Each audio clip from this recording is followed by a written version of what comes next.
Hi, and welcome to Strategy Stuff. This is the fifth entry in The Strategy of Protest and Revolution, where we examine how historical revolutionary and protest movements achieve success. In this series, we'll focus on three key questions. How did activists turn public discontent into a coordinated movement?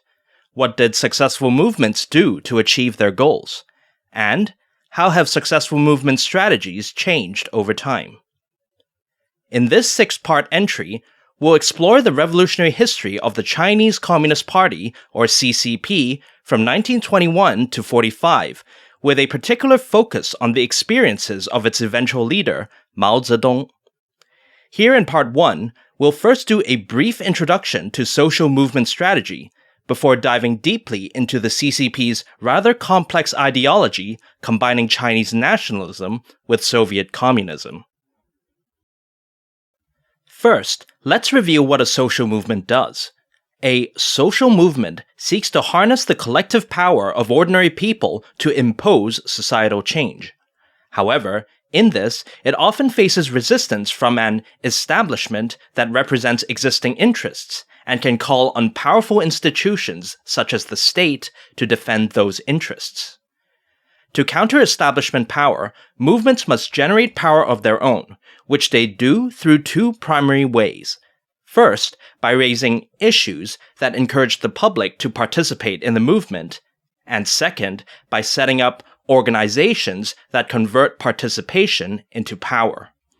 With sufficient power, a movement can either overpower the establishment or force it to negotiate, leading to victory and the desired societal change. From this, we can identify three grand strategies that serve as general templates for social movement success. First, there is the spontaneous uprising, which relies on issues to generate power. Here, a movement identifies a popular issue that drives the public to participate en masse, aiming to use sheer numbers to overpower the establishment. This approach is relatively straightforward, especially when anti-establishment sentiment is high. However, it also forces the movement to shift towards mainstream public opinion in order to succeed. This makes spontaneous uprisings less useful for radical movements whose issues can generally only expect to have minority appeal, like communism. This brings us to the second approach, mass agitation, which combines both issues and organizations to generate power.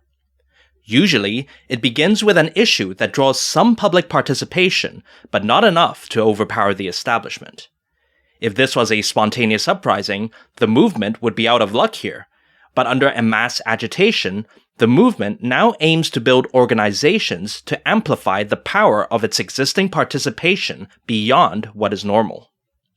For instance, under normal circumstances, the average participant will not sacrifice very much for a cause, which greatly limits the power that they can generate for the movement.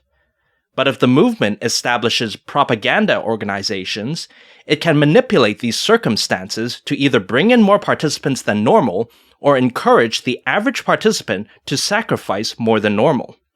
Both result in a mass agitation, despite having fewer participants than a spontaneous uprising, to nevertheless generate the same amount of power required for success.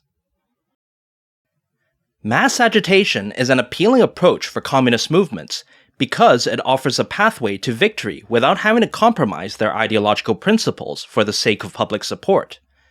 The power of this approach was demonstrated by Lenin and his Communist Party during the 1917 Russian revolutions. Initially, their radical issue was not popular even amongst their core demographic of urban workers, but rather than pivot towards the mainstream, Lenin instead formed a vanguard party organization to manipulate the political environment, first through propaganda, then more effectively through stoking societal chaos to heighten anti-establishment sentiment. Within months, not only were workers and soldiers flocking to the communists, they were also much more willing to make huge sacrifices for the sake of communist victory. This eventually let Lenin coup the Russian establishment and establish the world's first communist state, cementing mass agitation as the default approach for communist movements around the world. Third and finally, there is the grand strategy known as ideological mobilization, which relies on organizations rather than issues to generate power. This means that, rather than depending on participants to voluntarily sacrifice for them, ideological mobilizations instead construct an organizational framework to involuntarily compel people to work for them, regardless of what said people believe.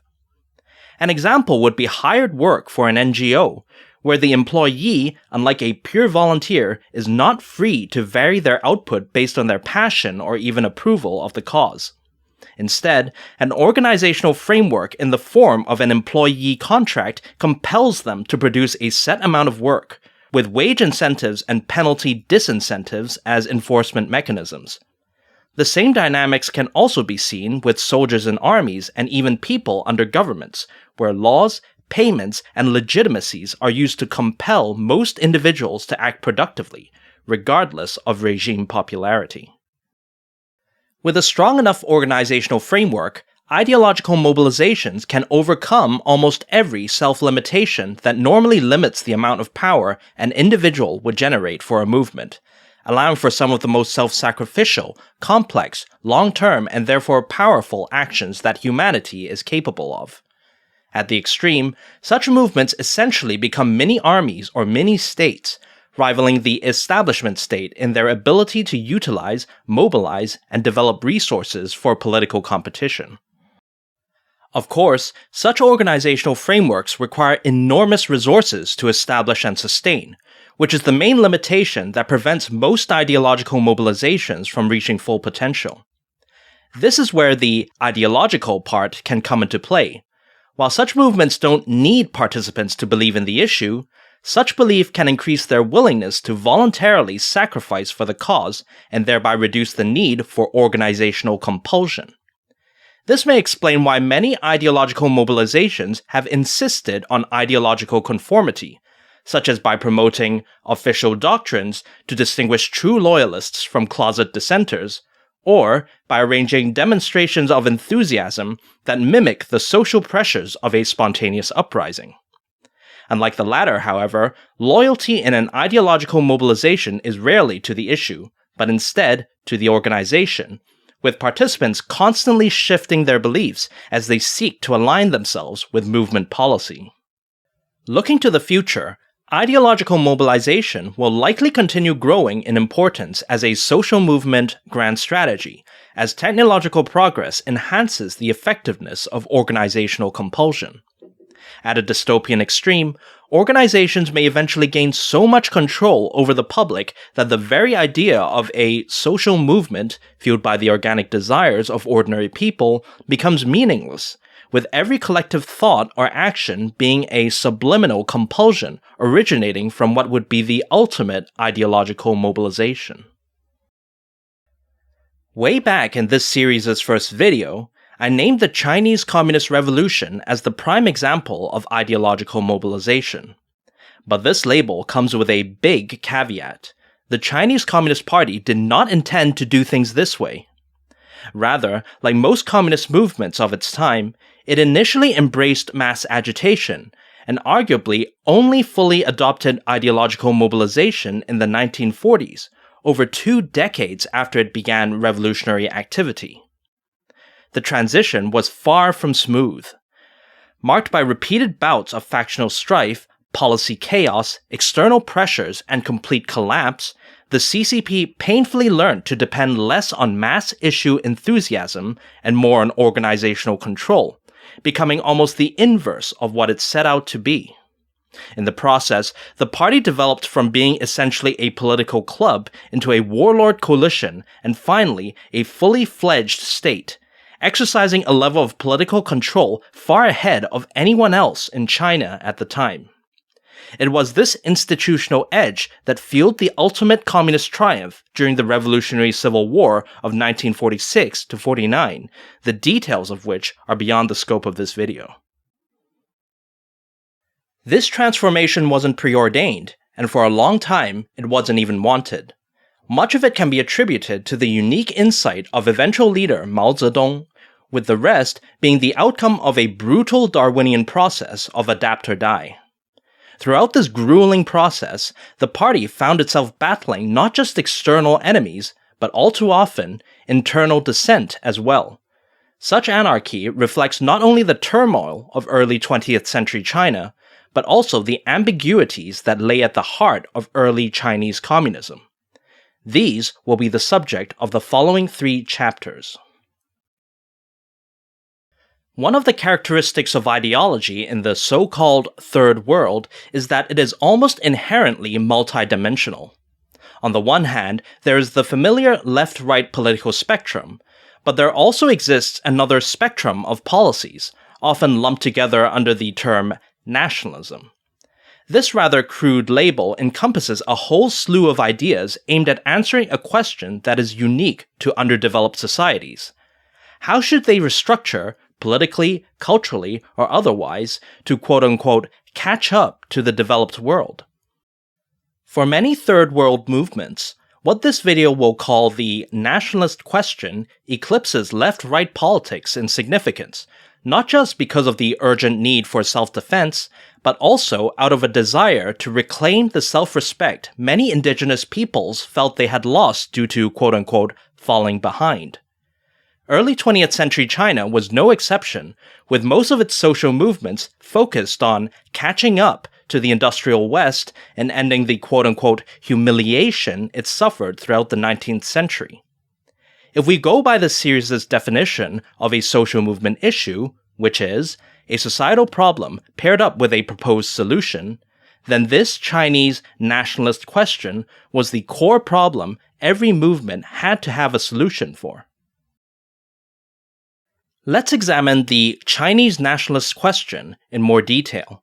Starting in the late 19th century, the imperial Chinese state began to spiral into administrative decay, as local elites finally reaccumulated enough power to block the central government from fully accessing local resources. This weakened the central government's ability to manage society adequately, resulting in rampant internal and external crises that encouraged local elites to further hoard resources and even start governing themselves. By the early 20th century, most of southern and eastern China had become de facto independent, with elites at every level acting autonomously without regard for any higher authority. By itself, this was a standard tale of feudal collapse, common in both Chinese and global history. But this cycle would be overshadowed by the unprecedented intrusion of Western imperialism, whose industrial scale and reach reversed China's historical tendency to assimilate its conquerors.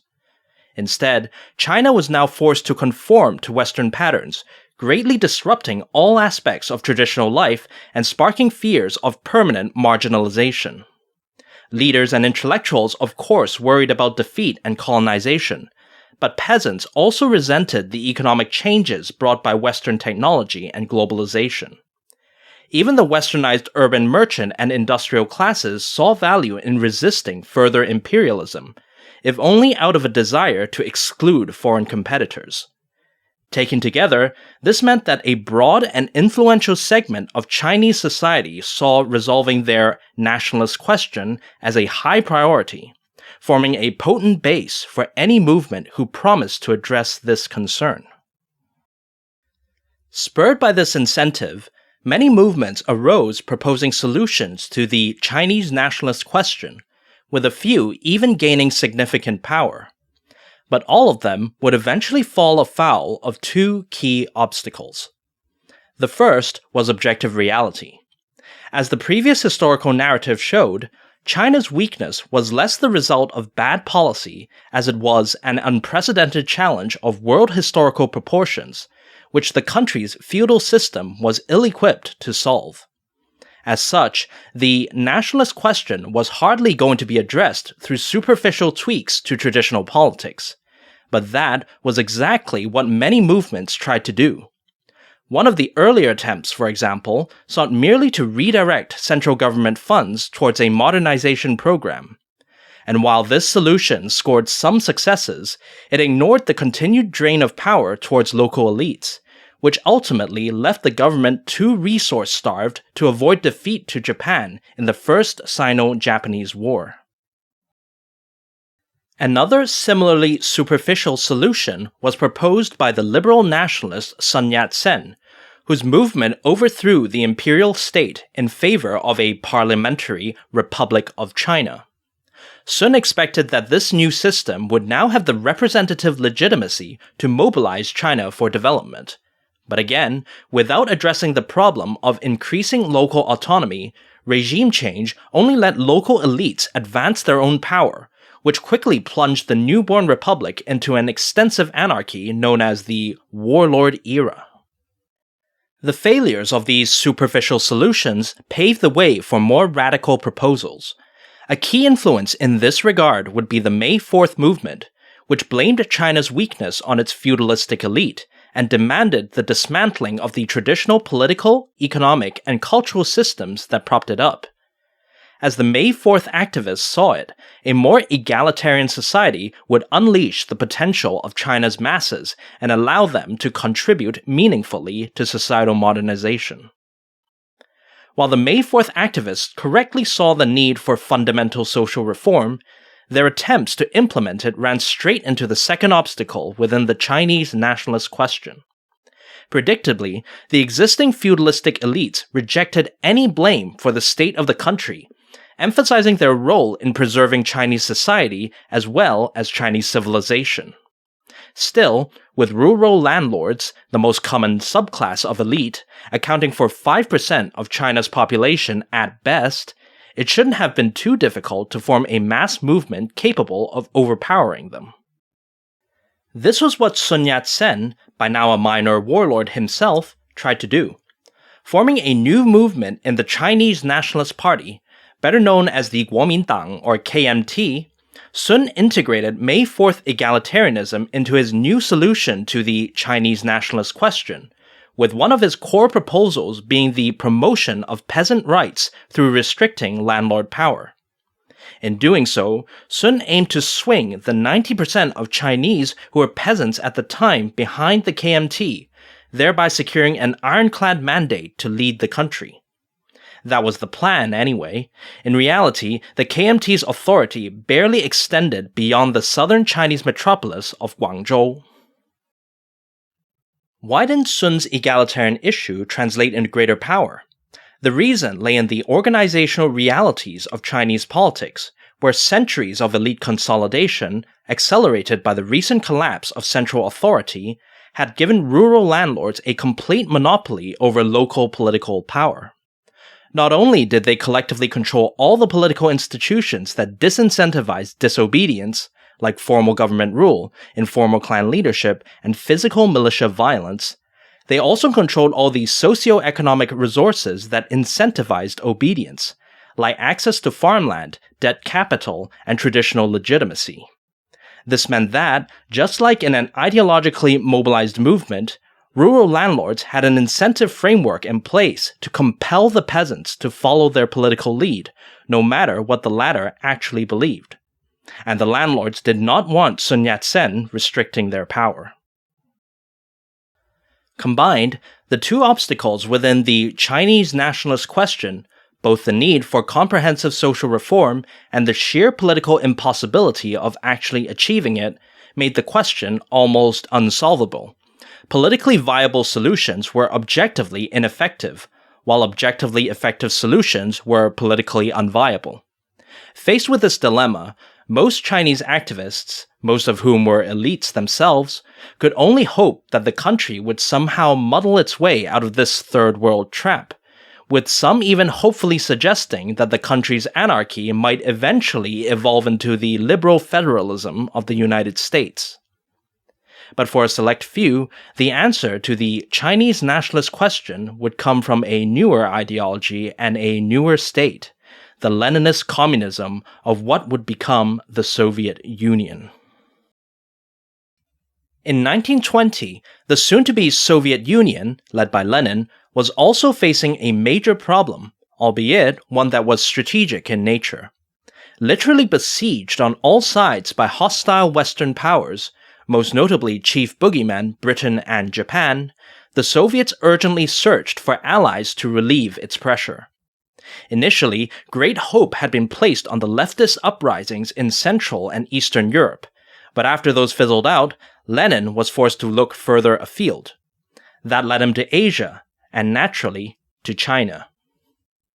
While China lacked military strength and even full sovereignty, an alliance with it offered clear benefits to the Soviets. For starters, if Britain and Japan were to lose access to China's lucrative market, their ability to threaten the Soviets would be much reduced. Moreover, access to Chinese territory would greatly strengthen the defensibility of the vulnerable Soviet Far East. As such, Lenin eagerly began diplomatic overtures with the key Chinese warlords, particularly with the revolutionary movement of Sun Yat-sen's KMT. But this outreach posed an ideological dilemma, one that doubtlessly irritated the ideologically purist Lenin. While Sun Yat-sen did champion egalitarianism, neither he nor the KMT identified as communists or even Marxists, so how could the Soviets, as leaders of global communist revolution, partner with them? Lenin answered this by returning to his pre-Russian Revolution thought, specifically the idea of the worker-peasant alliance. This concept had been used to justify fighting for communism in Tsarist Russia, where only 2% of the population were in the ideological demographic of proletarian factory workers. China was even less favorable, with only 0.5% of its population being proletariat. While Lenin admitted that communism could not immediately take root within such underdeveloped societies, he nevertheless argued that there was still a role for communists to play in these places, namely by promoting the socio-economic political conditions that would lead to the eventual proletarian triumph. Lenin's thinking was derived from Marx's assertion that socio-economic development is the driver of political and ideological change. In extremely simplified terms, as society advances from primitive agriculture to mercantile capitalism and finally mass industrialization, its political ideological systems will also transition from feudal warlordism to bourgeois liberal nationalism and finally proletarian communism. And as usual, rather than waiting for this process to evolve naturally, Lenin believed that communists could and should artificially hasten it, which in an agrarian society like China meant tearing down the institutions of feudal warlordism and replacing them with a liberal nationalist regime that would push the economy towards capitalism. Chief amongst the feudal institutions to be destroyed was the traditional rural system headed by the landlords. And in the fight against them, the communists' natural allies would not only be the liberal nationalists, but also the peasants who were the actual victims of landlord abuse.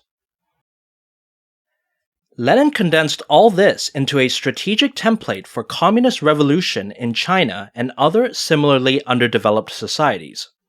First, the communists would ally with the liberal nationalists, represented in 1920s China by the KMT, by promoting a joint issue based around their shared values of anti-feudalism, anti-warlordism, and anti-imperialism. Then, this United Front, or UF, would use Leninist mass agitation to rally their followers, namely the urban workers and bourgeoisie, to capture the cities and establish their first foothold on power. Finally, the UF would mobilize urban resources to extend the revolution into the countryside, implementing comprehensive social reform and freeing the peasants from the organizational grip of the landlords. The end result of all this would not only see China ruled by a liberal nationalist regime ready to push society into capitalism, industrialization, and inevitably communism, but it would also see communists obtain key positions and influence within said regime, which they could eventually use to oust or convert their former allies and thereby achieve the final victory. Lenin's revolutionary template, with its proposals for a worker-peasant alliance and a united front between communism and liberal nationalism, was an ingeniously potent solution to the nationalist questions faced by China and others across the Third World. Not only did it provide a practical roadmap for bringing society out from feudalism and into industrial modernity, its apparent success in the Soviet Union also reinforced its credibility. At the same time, Lenin's ability to interpret communism freely and authoritatively was also a latent concern for these Third World movements. Remember that Lenin's original purpose in formulating the communist revolutionary template was not to perfect the ideology, but instead to justify an alliance with the KMT that appeared to put Soviet interests before the global communist cause. But if communism could be so reinterpreted to always align with the Soviet interest, then could any Third World communist movement truly maintain its nationalist integrity? What would happen if the Soviets interpreted communism in a way that undermined national interests? Finally, we turn to the actual Chinese Communist Party, founded in mid-1921 in Shanghai, China's largest metropolis.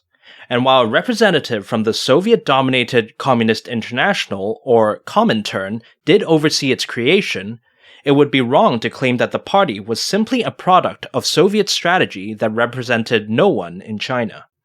Rather, like the KMT and many other movements before it, the CCP emerged as yet another response to the Chinese nationalist question of becoming a modern society.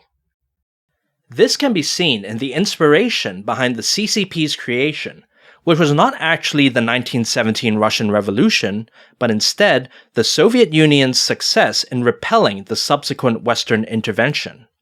In particular, the withdrawal of British and Japanese forces from Soviet territory was a great encouragement to the Chinese communists, who also viewed these countries as their chief imperialist boogeymen. So it was only natural to copy what the Soviets were doing. And from this arose what this video will term the CCP's dual issue, which it would maintain throughout the revolutionary period.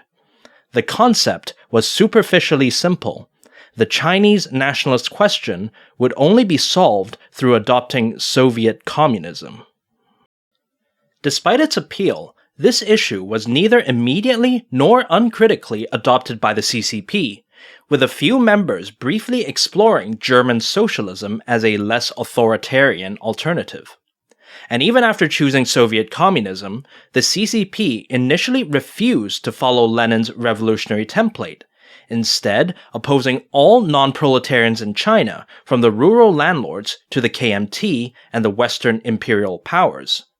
In fact, the first year of the CCP was spent arguing with the Comintern over this point, until the Soviets finally lost patience, reminded the party of its ideological leadership, and just ordered the communists to fall in line. This early friction was a harbinger of a deeper conflict that we've already hinted at. Should Soviet communism ever be reinterpreted in a way that clashed with Chinese nationalism, which ideology would the party choose? This was hardly a theoretical question. After all, Imperial Russia had been a major exploiter of China, the fruits of which were still held by the Soviets in Outer Manchuria, Outer Mongolia, Xinjiang, and more. But even more important was the fundamental clash between the CCP's self-understanding as the one true hope for China, and Soviet strategic priorities, which often pushed the party to support the established KMT instead, as seen in Lenin's revolutionary template. The conflict will be greatly aggravated by the Soviets' frequent reinterpreting of communism as a way of demanding sacrifices from the CCP, leading to a growing sense amongst party leaders that, for all the talk about proletarian brotherhood, the Soviets did not actually want them to succeed, perhaps rightly fearing that a communist China would eventually become a geopolitical rival to themselves. This was the danger that over-reliance on Soviet communism posed to the CCP. At the same time, over-reliance on Chinese nationalism also came with its own challenges. For while the CCP saw Soviet communism as the solution to the Chinese nationalist question, the vast majority of Chinese nationalists, who were mostly local elites and landlords, did not see things that way.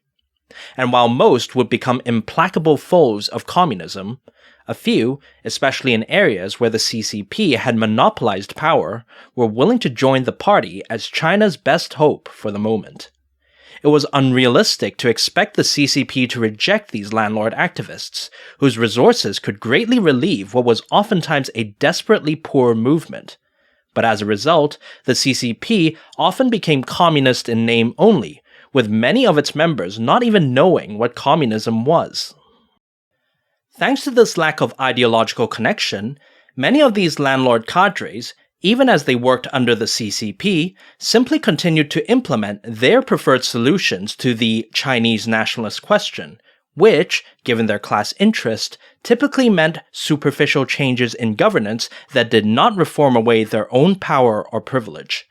And while the CCP would repeatedly condemn such thinking, the numerical and especially organizational dominance of these landlord cadres meant that they could often just ignore what party leadership wanted. Indeed, occasionally, a few cadres would even try to reinterpret Chinese nationalism in an attempt to seize ideological control of the party, for example, by demanding an end to communist social reform on the grounds that it would cause chaos in China. From the above examples, we can start to see how the CCP's seemingly straightforward plan for China to adopt Soviet communism could quickly devolve into a crippling ideological tug-of-war that would consume it for over 2 decades. The problem was not merely that Soviet communism and Chinese nationalism could clash, but equally importantly, that both ideologies could be manipulated in ways that compelled the Chinese communists to act against their own interests. By reinterpreting communism, the Soviets could force the party to sacrifice itself for their benefit. By reinterpreting Chinese nationalism, landlord cadres could prevent the party from ever implementing social change. Neither outcome would leave the CCP in any condition to contest the leadership of China, especially against the KMT, whose liberal-turned-conservative nationalism, while increasingly ineffective over time, was a natural establishment fit for the Chinese elite. To avoid succumbing to ideological control, the CCP needed to exercise ideological control itself, creating its own official interpretations of communism and Chinese nationalism and imposing them on party cadres. But if the solution was that easy, the party would not have spent 2 decades trying to solve it. The key obstacle here would be the early CCP's organizational weakness, which left the party utterly dependent on, and vulnerable to, the organized power of both the Soviets and the local elites. Further compounding this was the extreme inexperience of its young, naively intellectual activists, who, despite demonstrating competence in practical work, often failed to resist or even recognize ideological manipulation. This led to multiple instances of shocking political naivety, leading to the complete destruction of everything they had built up. It is with this context in mind that Mao Zedong emerges as a transformative figure within CCP, Chinese, and social movement history. But while his superior understanding of the organizational and especially ideological dimensions of revolution was critical to the party's ultimate triumph, Mao's insight was neither fully developed from the start, nor could he have achieved success without the prior work done by supporters and opponents alike. Both were the results of a bloody yet extraordinary revolutionary saga, one that would unfold across some of the darkest chapters of modern East Asian history. As shown in the previous chapters, the CCP had a dual issue as its mission: to achieve China's nationalist modernization through the imposition of Soviet communism. And despite its initial rejection of Lenin's United Front concept, the party still sought to follow the revolutionary strategy he used during the 1917 Russian revolutions. Boiled down to the basics, this was a plan to, firstly, use issues to gain a core following within the proletarian working class.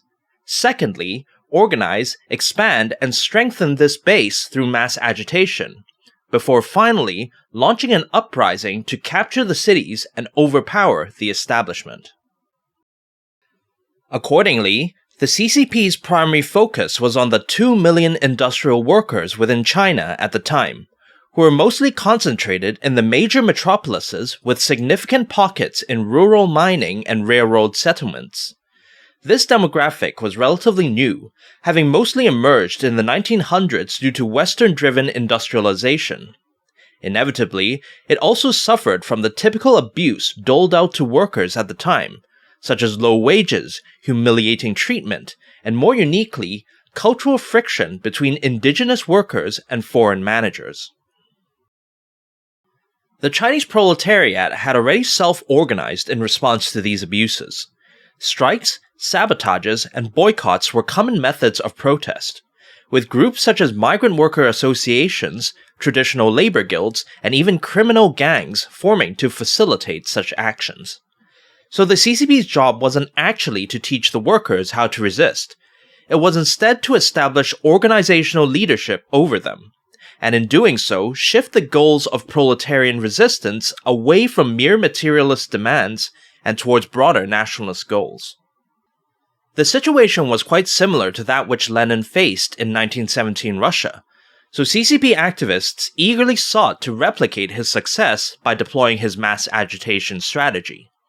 As such, the party disseminated propaganda designed to incite proletarian rage, though due to China's abysmal literacy, the preferred medium was not newspapers as in Russia, but rather group meetings, educational classes, and even repurposed folk entertainment. The content itself was also different. True to its dualistic mission as a communist and nationalist party, the early CCP tended to blame Western forces for introducing class conflict into China, even suggesting that the country was, naturally, a harmonious agrarian commune. But even as the CCP propagandized the proletariat, it also emulated another key feature of Lenin's 1917 strategy, which this series has called a strategy of chaos. In it, the party would deliberately, if indirectly, worsen societal problems, fully expecting that the results would radicalize workers, discredit rivals, and position the CCP as the only viable alternative. In particular, the party saw traditional labor guilds, which had long mediated between factory bosses and workers, as key rivals whose influence had to be destroyed. Accordingly, party activists began undermining guild attempts to relieve worker discontent, often by drawing attention to unresolved problems or by exposing individual cases of guild corruption. Their efforts were somewhat successful, with disillusioned workers defecting to the newer CCP-led trade unions, where their actions could be better controlled. Thanks to these Leninist tactics, the CCP grew quickly. Within months, it had branches in all the major metropolises. Within a year, it was in the mining and railroad towns of rural China. This all culminated in a major rail workers' strike in early 1923. But it was here that the CCP would suffer the first of its many devastating setbacks. Fearing that the rising proletarian militancy would lead to yet another communist revolution, railroad bosses and local elites called in the regional warlord army to suppress the workers with military force. Troops massacred the strikers, shut down the unions, and expelled the activists. In an instant, almost everything the party had built up so far was destroyed. The Chinese elite establishment had learned from 1917 Russia. They recognized the potential danger of the fledgling communist movement and swiftly mobilized an overwhelming military force to crush it while they still could. By contrast, CCP activists seemed not to have prepared for the possibility of military suppression, in spite of the violence being doled out to the other leftist movements during this period. This rather naive attitude can really only be explained by the fact that effective military suppression had not been a factor in the 1917 revolution, and so the activists who sought only to copy Lenin's actions were not conditioned to anticipate it. Such rigid adherence to communist dogma would plague CCP strategy for years to come.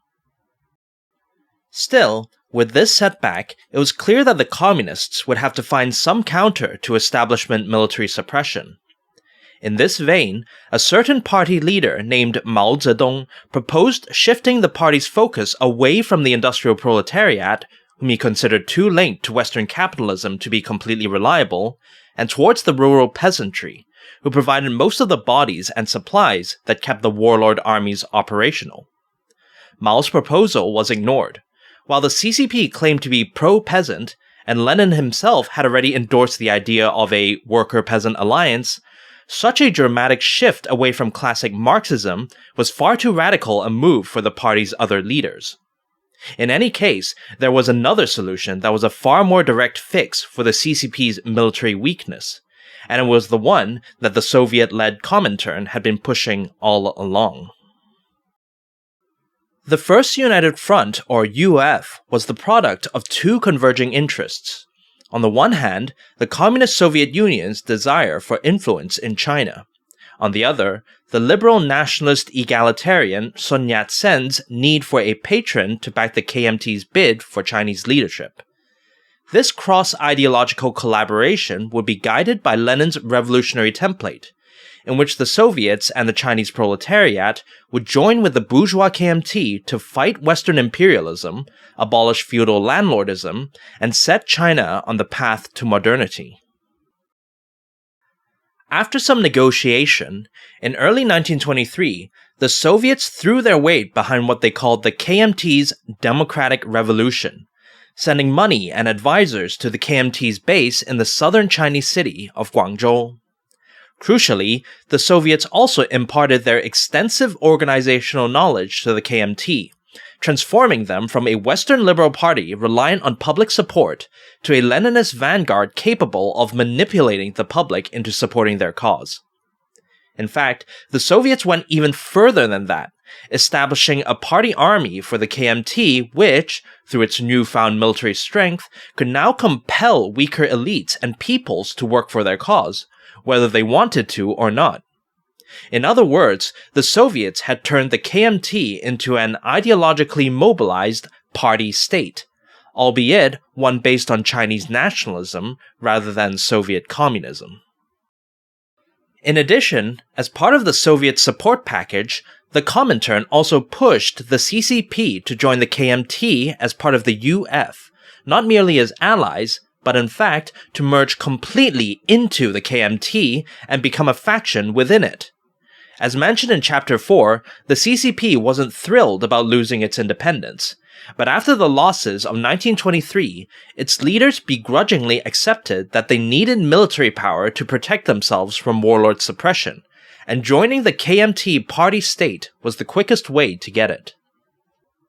By early 1924, the merger was complete, with CCP members becoming KMT members, soldiers, and even leaders, though the faction itself retained significant organizational independence.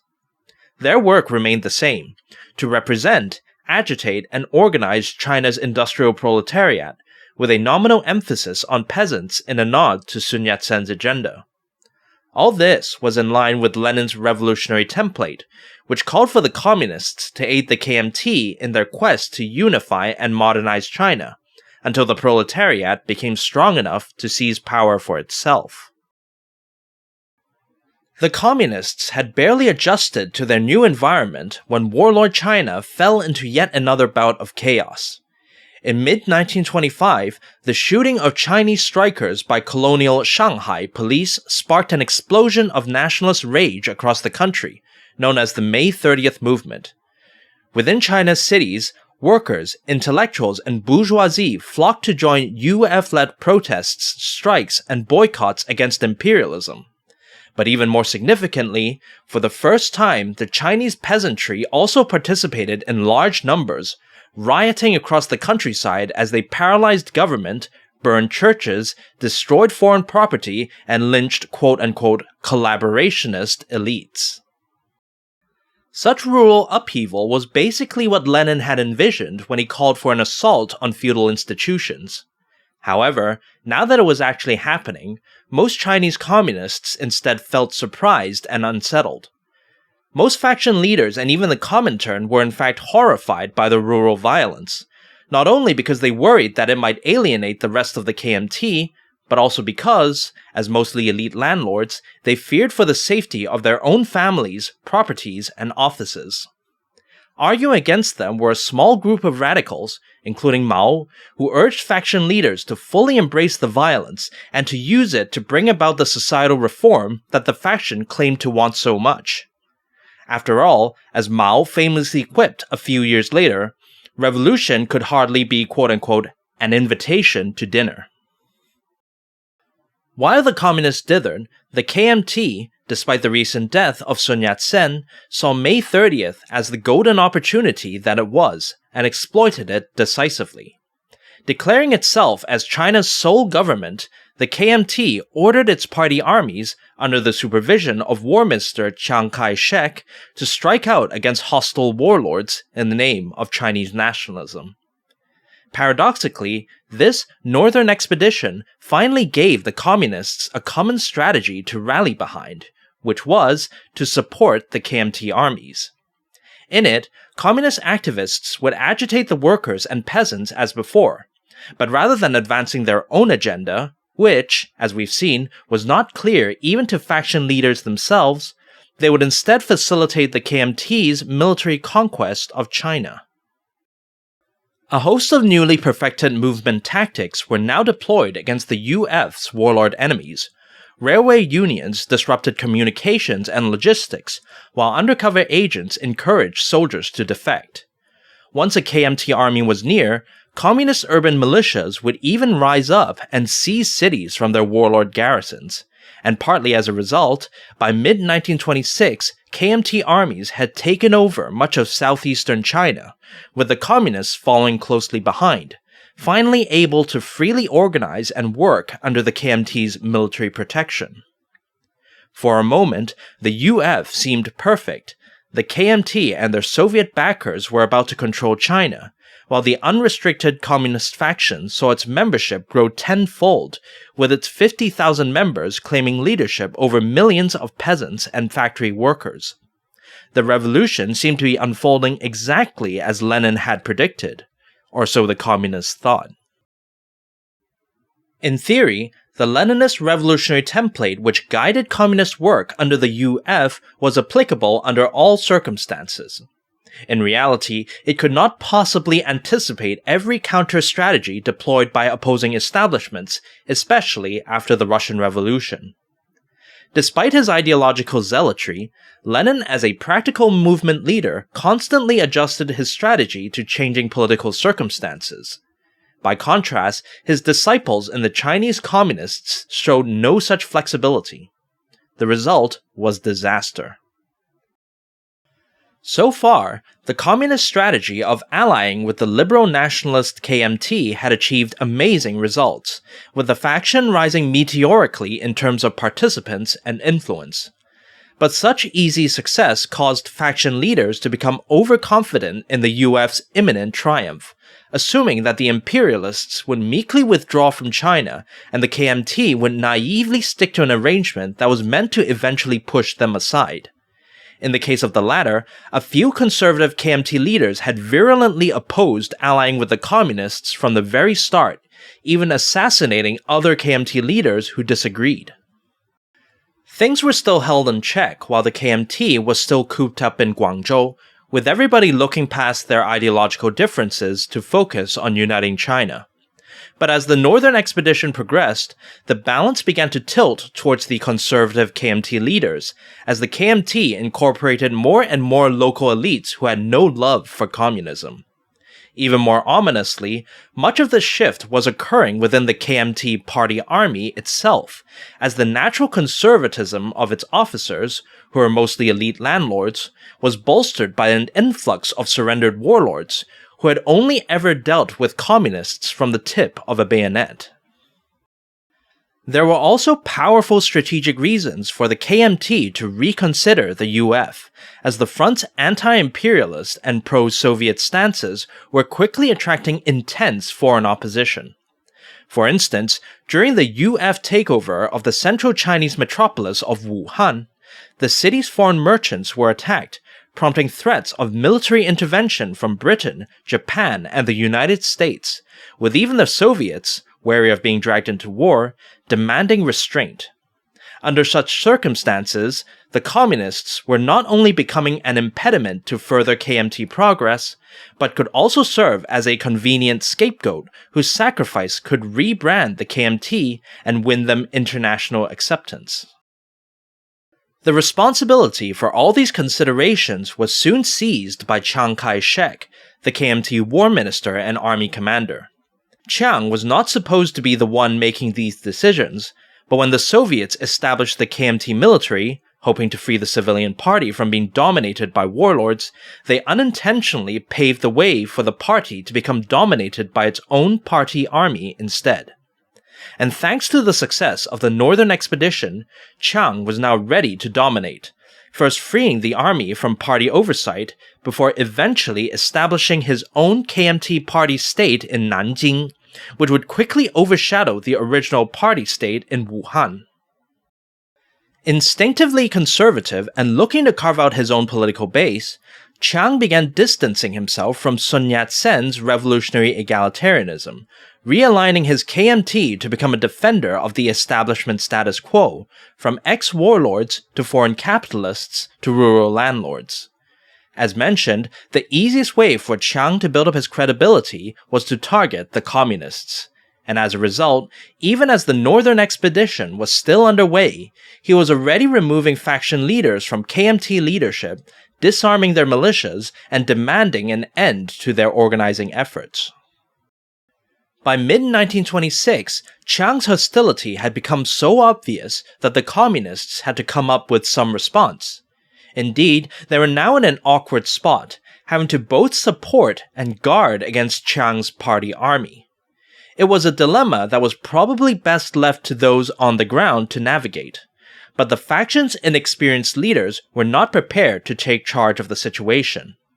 Instead, like good communists, they asked the Soviet-led Comintern for guidance. The communists must have hoped that the Soviets would use their leverage against Chiang, just as it had done with their own leaders. But even if that were possible, considering that Chiang was already realigning with the West, this naively assumed that the Soviets would prioritize ideological solidarity over other concerns. In fact, the reality had always been the opposite, and from Moscow's perspective, even a right-wing KMT regime would be a safer outcome than the communist faction in their current form, since the former, if only out of self-interest, would still limit British and Japanese influence in China, while supporting the latter would only result in more chaos and encourage more imperialist penetration into China, thereby jeopardizing the security of the Soviet Far East. Even worse, the communists also misjudged how badly Soviet decision-making was being warped by the leadership contest that erupted after Lenin's death in 1925, as his Lieutenant Stalin battled his revolutionary comrades for power, chief amongst them Trotsky. In late 1926, Trotsky had, quite reasonably, warned that the UF in China was failing, which to Stalin meant that he had to prolong the front for as long as humanly possible. As such, the Stalin-led Comintern replied to the communists with an interpretation of Leninist strategy, declaring that the Chinese Revolution was actually in quote-unquote temporary retreat, and the faction should therefore stop stoking tensions within the UF. Obediently, the Chinese communists paused their agitation, denounced all violence, and continued to support KMT armies, even those loyal to Chiang's regime. Predictably, such one-sided restraint failed to appease Chiang. Instead, his hostility accelerated until things reached a breaking point in March 1927 as Chiang's forces approached Shanghai, China's largest metropolis and the heart of its capitalist and imperialist systems. By this time, his Nanjing KMT was being offered almost everything in exchange for ditching the UF, ranging from political support to financial subsidies and even international recognition as China's legitimate government, and Chiang was finally ready to switch sides. Sensing that the Soviet position in China was on the brink of collapse, Stalin decided on a desperate gamble. Abruptly declaring a quote-unquote revolutionary upsurge, the Comintern now instructed the Shanghai CCP to rise up, seize the city before Chiang arrived, and deliver it to the Wuhan KMT. This was a frankly irresponsible command that expected local activists to execute complex military and political maneuvers without preparation, but the faction obeyed anyway. The result was a predictable catastrophe. Chiang's forces barged their way into Shanghai, where they promptly began to slaughter communists and called on their allies to do the same. Over the next few months, the remaining warlords and even the Wuhan KMT joined in on the slaughter, and under the combined effect of these crushing blows, the communists were once again shattered as an organized force, with its membership plunging from 60,000 to 10,000, and its leaders fleeing for their lives. Even worse, the faction's sacrifice went unappreciated by Stalin, who self-servingly blamed its leadership for the quote-unquote premature action that he himself had ordered. But in the end, the CCP's near-death experience in 1927 was largely its own fault. After the 1923 defeat, its leaders recognized the importance of military power, but rather than building up their own strength, they chose instead to rely on KMT and Soviet protection. While outsourcing seemed like the easier choice at the time, it also left the party at the mercy of people who ultimately did not agree with its issues, and the 1927 massacres demonstrated how quickly that would lead to movement defeat.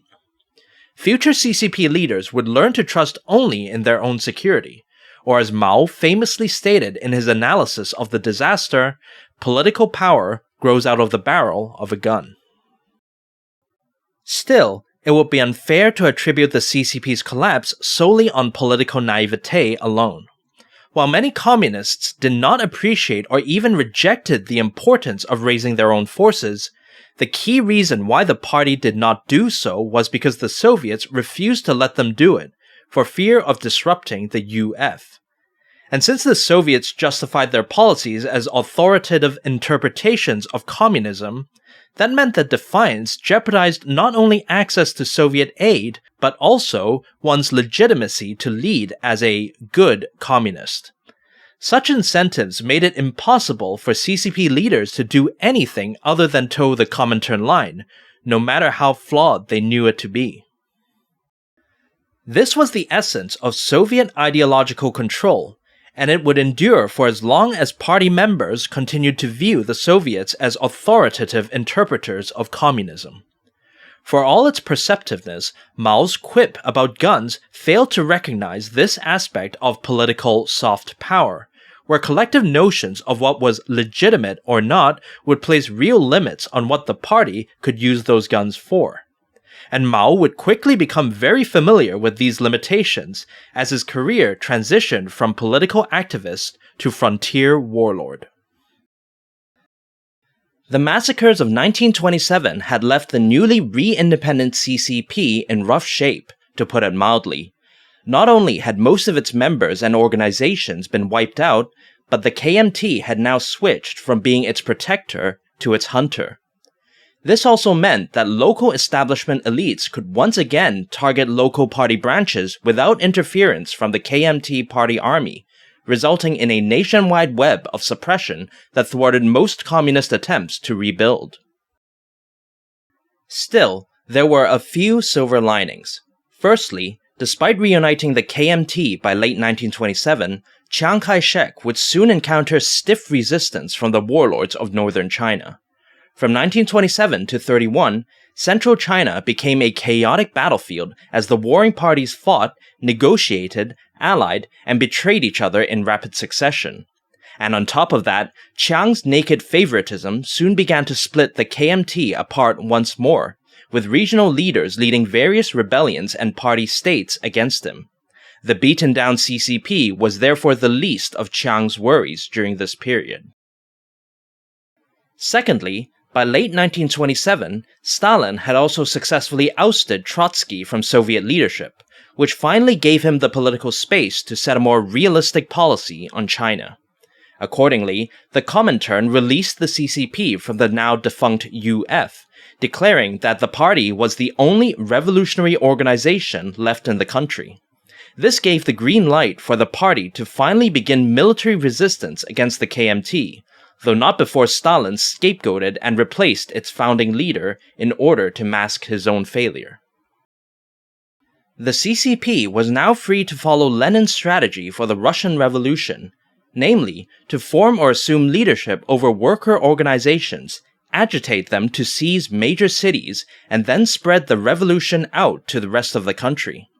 This focus on the cities, which both Lenin and the UF shared, was based on the Marxist assumption that the urban proletariat would be the most receptive to the communist issue, and it also made strategic sense, given that China's metropolises housed most of the country's human and technical resources.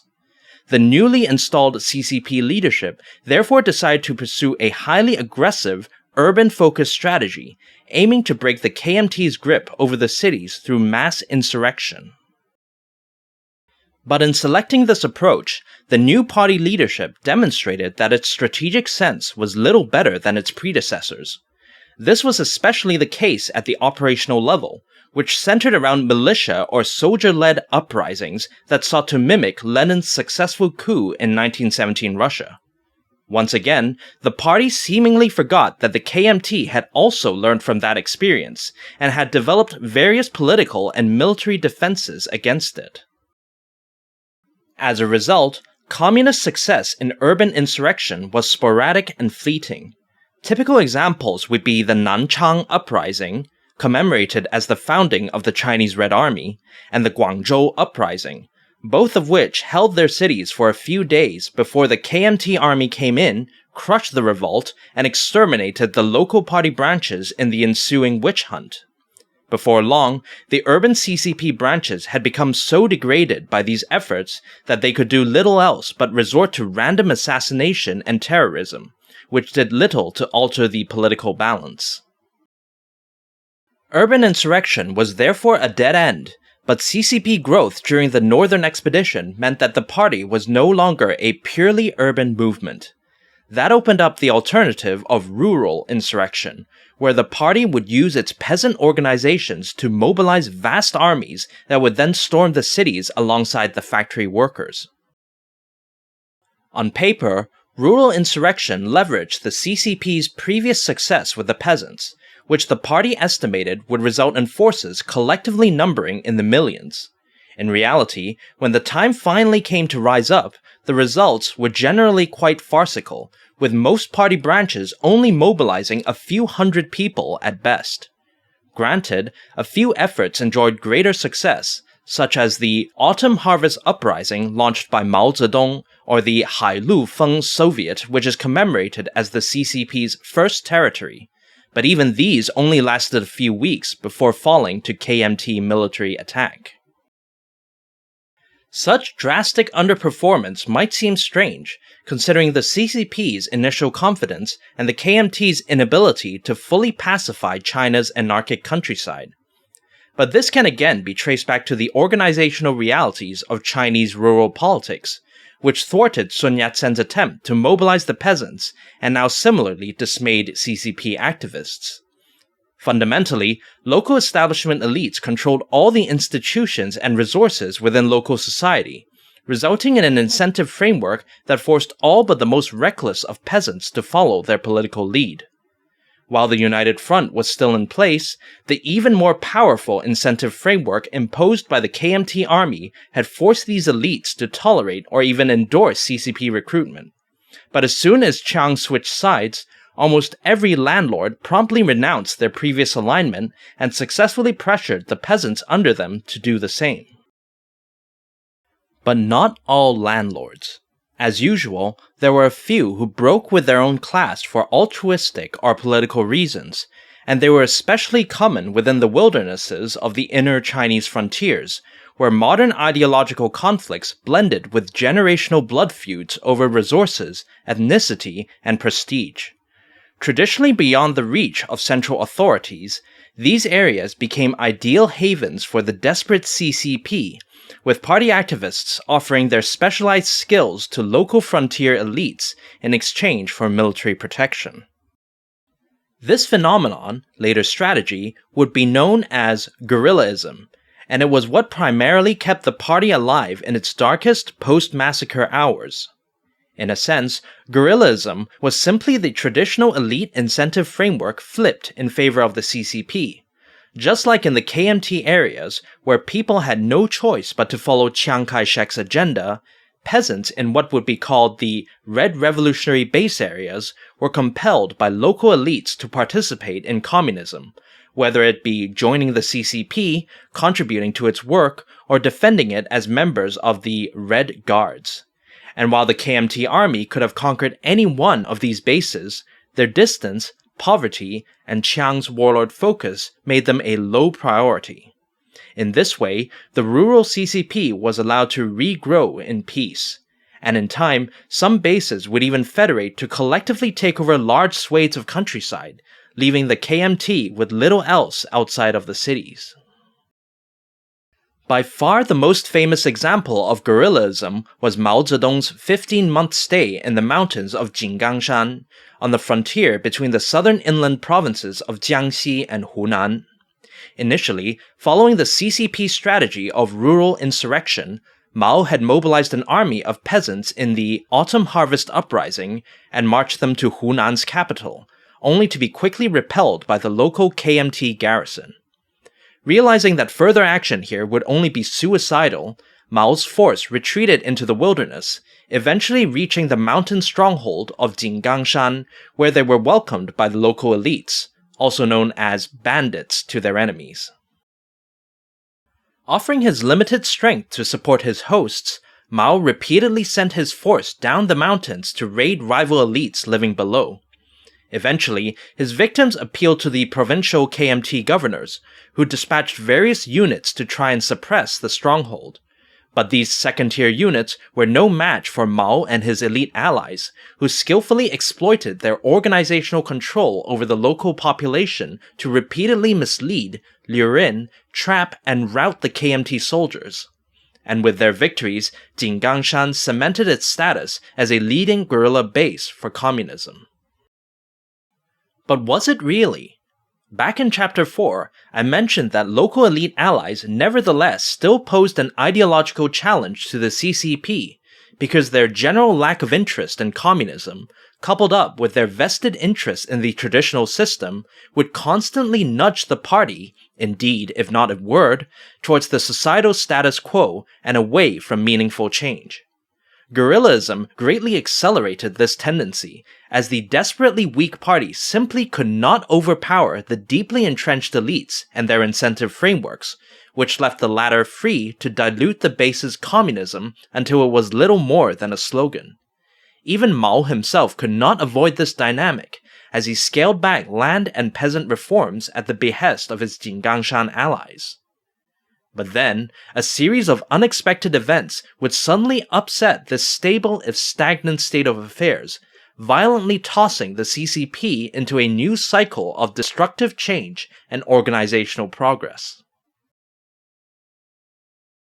By mid-1928, the CCP had stabilized from the massacres of 1927, and in some provinces even controlled vast areas of countryside with hundreds of thousands of peasants. Ideologically, however, the party had become dangerously fractured. On the one hand, despite much of the party's strength now coming from guerrilla elites pursuing local dominance under Guerrilla-ism, their nominal leaders in Party Central continued to push for attacks on distant cities under their strategy of rural insurrection. On the other hand, many guerrilla elites had also vastly diluted their communism, reverting to traditional forms of governance even as Party Central insisted that they do otherwise. These splits were indicative of a party base that had failed to escape the ideological control of either Soviet Communism or Chinese nationalism, leading to policies that were ideologically legitimate but in reality caused the CCP to veer off its mission and become enslaved to outside interests. The result was a choice between two equally self-defeating outcomes, either bloody self-sacrifice for Soviet benefit or unreformed stasis that offered little over the landlord establishment of the KMT. The CCP could have continued drifting down this path, fading into irrelevance as its dogmatic strategies failed to generate the power needed to win. That it did not do so was primarily due to two factors. First, the nonconformist mind of the activist turned warlord Mao Zedong, and second, what Mao was about to experience. As of mid-1928, he was still cooped up in Jiangxi, having found the guns that he had equipped were necessary for the party to exercise independent political power. In the process, however, Mao had ironically lost much of his independence anyway, as he shelved much of his communist agenda in order to appease his local elite allies. But then came somebody who would both usher in a problem that would dog Mao for the rest of his life, yet also set him on the path towards party and national leadership. This person was, actually just an emissary from CCP Central in Shanghai, sent in response to news that Mao had raised a peasant army. Dutifully following the party's strategy of rural insurrection, the emissary asked Mao and his allies to storm a nearby city, even though a significant KMT garrison was already guarding the place. Sensibly, Mao rejected this suicidal order, but the emissary was undeterred. Instead, he now tried to seize control of Jiangxi, criticizing Mao for not implementing communism in this ostensibly red guerrilla base. In particular, he pointed out, correctly if simplistically, that Mao's power was rooted in his alliance with the local elites rather than the peasants, the results of which preserved the traditional rural system the CCP had sworn to overthrow. Belatedly, Mao tried to address the emissary's concerns by launching a crash program of peasant recruitment, land redistribution, and ideological education. But far from bolstering his position, these actions instead had the opposite effect. As people absorbed the communist dogma, they quickly realized that it was Party Central's emissary, not Mao, who actually had the more legitimate voice within the CCP, and shifted allegiances accordingly. Soon enough, the emissary felt politically strong enough to demand Mao attack the nearby city again, and when Mao refused, he simply launched the assault himself, with half of the Jiangxi force following him. The result was a complete disaster for both sides. The CCP emissary's campaign was predictably unsuccessful, with his forces briefly occupying the city before getting annihilated by the KMT garrison. And with half of its army gone, Jiangxi opened itself up to attack, with hostile elites quickly reclaiming large sections of the base and forcing the peasants within to work against communism once more. Dismayed by these losses of men and materiel, CCP morale collapsed, and it was soon clear that the party's time here was at an end. In early 1929, faced with famine and an impending KMT assault, Mao finally evacuated his guerrilla base. The loss of Jiangxi deeply embittered Mao, fueling his lifelong grudge against CCP Central, CCP bureaucracy, and anybody associated with them. Realizing now that Party Central's inflexible adherence to communist dogma was the true cause of their numerous strategic missteps, Mao began to belittle their thinking as so-called bookishness, criticizing their dogmatic tendency to value what was ideologically legitimate over what was practically useful. But as previously analyzed, bookishness was not merely political naivete.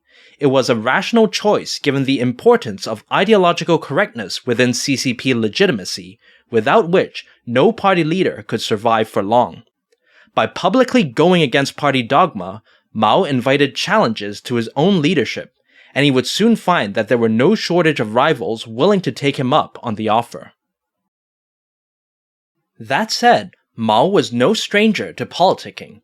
Having famously made the link between power and guns, Mao understood very well how his power was constantly threatened from those with more guns, especially considering that his peasant militia was not a particularly impressive force. Initially, Mao used two methods to secure his leadership against militarily superior rivals. The first was to leverage his knowledge of communist ideology and organization, which he marketed not only as a path to enlightenment, but also as a practical tool that could strengthen his allies. For instance, becoming communist not only connected the Jinggangshan elite with other red forces, it also gave them license to expropriate enemies in the name of the people. However, for Mao to recognize them as true communists, these elites would have to listen to what he said at least some of the time. In cases where the challenger was already a recognized communist, Mao resorted to his second method, which this video will call organizational ambiguity. In it, Mao would ostensibly concede formal leadership to his rival, even while he retained real control through less visible but critical offices. An example of this occurred at Jinggangshan, when a large force of defecting KMT soldiers under Zhu De arrived at the base.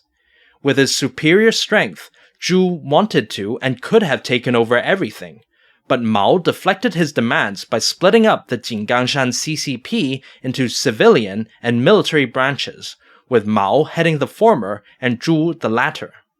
On paper, Zhu now led the base's military forces, but in reality, Mao ensured that key support functions such as strategy making and logistics were kept under civilian control. As a result, Zhu found himself unable to do much without civilian approval, which reduced him back to being a mere subordinate of Mao's. But all that was back at Jinggangshan. Now that the base had been lost and the guerrillas were back to being a roaming army, there was no more civilian branch for Mao to derive authority from. Zhu seized on this opportunity to strike. Revealing that Party Central had instructed him to reassert authority, Zhu asked his soldiers to demand Mao relinquish power, which they did after a vote. Accordingly, Mao resigned. But only for a while, for while Zhu De was making his bid for power, Mao had already developed a third method for political survival, which was to appeal to none other than the Comintern itself. Despite his problems with Soviet ideological control, Mao was nevertheless cynical enough to enlist their help whenever he needed it. He was also greatly helped by Zhu's lack of political acumen, since the soldier elections that Zhu organized while part of Leninist communism during the Russian Revolution had, by 1929, become linked with Trotskyism, Stalin's ideological archenemy. Knowing this, Mao complained to the Comintern about his ouster, prompting the Soviets to angrily berate CCP Central until they disavowed Zhu's actions and reinstated Mao to power. This directly led to Mao's fourth and most effective method of them all, the appropriately Soviet notion of compromat. Zhu's coup had ended in complete failure. Not only was Mao back in power with Soviet blessing, but Zhu was left guilty of Trotskyism and usurping party leadership, offenses that could have ejected him from the CCP or worse. Instead, Mao kept Zhu on as an ally, not just out of respect for his military talents, but more importantly, because Zhu was now politically compromised and therefore at Mao's complete mercy.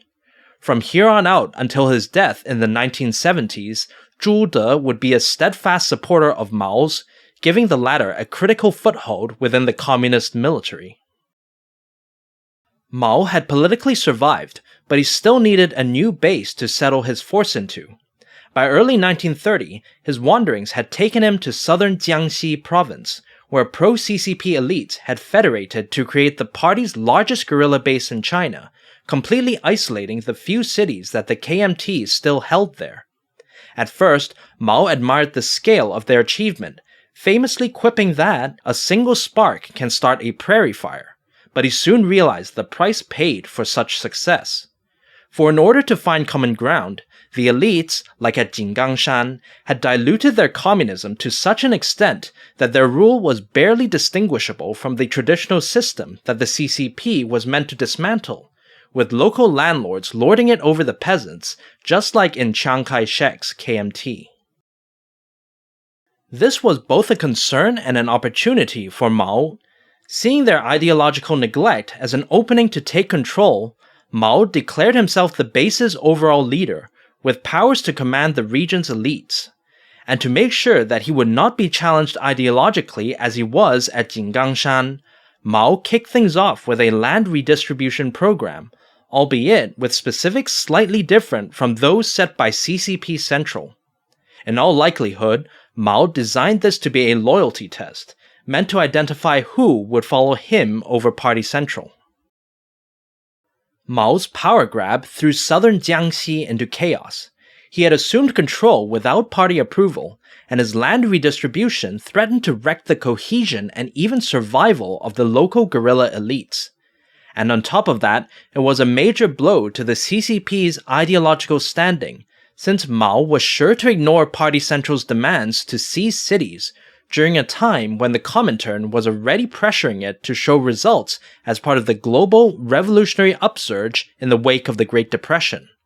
And so, in a last-ditch effort to resist him, CCP Central urged the local Jiangxi guerrilla elites to form their own counter-leadership against Mao. Faced with the growing resistance against him, Mao resorted to a shocking yet decisive solution. Feigning obedience to Party Central, Mao seized a relatively unimportant city from the KMT, only to conveniently discover a spy list that listed many of the guerrilla elites as KMT agents. Using this to declare that the Jiangxi CCP had been thoroughly infiltrated by anti-Bolsheviks and Trotskyites, Mao directed his loyalists to begin a purge of so-called party enemies, rounding up thousands of activists, both elite and ordinary, to be detained, tortured, humiliated, and executed. Caught off guard by the sudden brutality, the guerrilla elites fought back with their own purges, killing thousands of Mao's followers in the process, but this merely gave Mao more reason to extend the duration and scope of his terror. Neither was CCP Central able to stop him. By framing his actions as an ideological cleansing, Mao successfully tapped into Stalin's infamous paranoia, and nobody in the party nor the Comintern dared intervene for fear of being purged themselves. In the end, what this video will call the Futian Terror, so called after the still highly taboo rebellion of a Red Army unit during the purges, lasted for a year and once again left the CCP in utter shambles. At least a quarter of the southern Jiangxi CCP had been eliminated, most of these being local guerrilla elites whose heirs immediately defected to Chiang Kai-shek's KMT. But the killings had not been entirely valueless from an organizational standpoint. Through sheer violence, Mao demonstrated that he would inflict intolerable punishment on anyone who defied him, and so everybody had better follow his orders, whether they saw them as legitimate or not. In the words of our social movement template, Mao had now imposed an incentive framework upon CCP participants that compelled them to work towards his issue, irrespective of what they truly believed. Slowly, painfully, the CCP was transforming into an ideologically mobilized movement. While Mao Zedong was violently reshaping the CCP at the local level, the party was also being transformed by changes on the global stage. Frustrated with the CCP's lack of progress, and likely forewarned that the Japanese were about to invade China, by mid-1930 the Soviets had decided that the best way to protect themselves was to fully re-support Chiang Kai-shek's KMT. Comintern strategy therefore made a complete U-turn. Instead of pushing the CCP to attack KMT cities under the strategy of rural insurrection, the Soviets now endorsed the concept of Guerrilla-ism, urging the communists to refocus on China's rural hinterlands. In reality, the party was being shoved out of Chiang's way so that he could focus on Japan. To the extent that the Soviets really cared about the CCP's welfare, this gambit failed. After all, Chiang also understood the implications of the Comintern's policy shift, which was that, for the moment at least, the Soviets could no longer oppose him, even if it meant standing aside as he crushed the communists. This was a once-in-a-lifetime opportunity, and so Chiang wrapped up his wars with the warlords and moved against the CCP, ignoring the calls from the KMT and his own military to prioritize Japan instead. The CCP therefore faced tough times ahead, which meant that the Soviets could no longer tolerate its flailing leadership, which had spent so much of the party's energies to so little effect. They therefore overhauled the CCP's top ranks yet again, exiling its leader in favor of a group of Soviet-trained cadres known as the 28 Bolsheviks, who were to align the party with Stalin's directives. For political reasons that will soon be made clear, CCP historiography has always marked this change as the start of the so-called rule of the 28 Bolsheviks, but in reality, these newcomers were not placed in charge immediately. Instead, the Soviets appointed a temporary leader to guide the party through this transition, and for that they chose one of the CCP's most seasoned and trusted veterans, a man named Zhou Enlai. True to his later reputation, Zhou was a master of organization, though he lacked independent vision and was therefore afflicted by the bookishness and ideological control that had contributed to the party's poor strategy making. But now that the Soviets had determined the CCP's direction, Zhou could focus on his strengths, which was to properly organize the party's rural bases, and in doing so, recast guerrilla-ism from being a phenomenon of pure desperation and dependency into an actual strategy that would build the party's power. But first of all, Zhou would have to confront the biggest challenge currently facing CCP Central, Mao Zedong. Since Jingangshan, Mao had repeatedly defied Party Central, ignoring its orders, criticizing its decisions, humiliating its leaders, and even usurping its power. The final straw came with his year-long purge of the Futian Terror, which had decimated the party in its southern Jiangxi stronghold and replaced it with a semi-independent party state answerable only to Mao, ominously echoing the secession of Chiang Kai-shek from the KMT. Zhou therefore sought to rein in this rebellious leader by any means necessary. But before Zhou could act in earnest, however, Chiang struck first.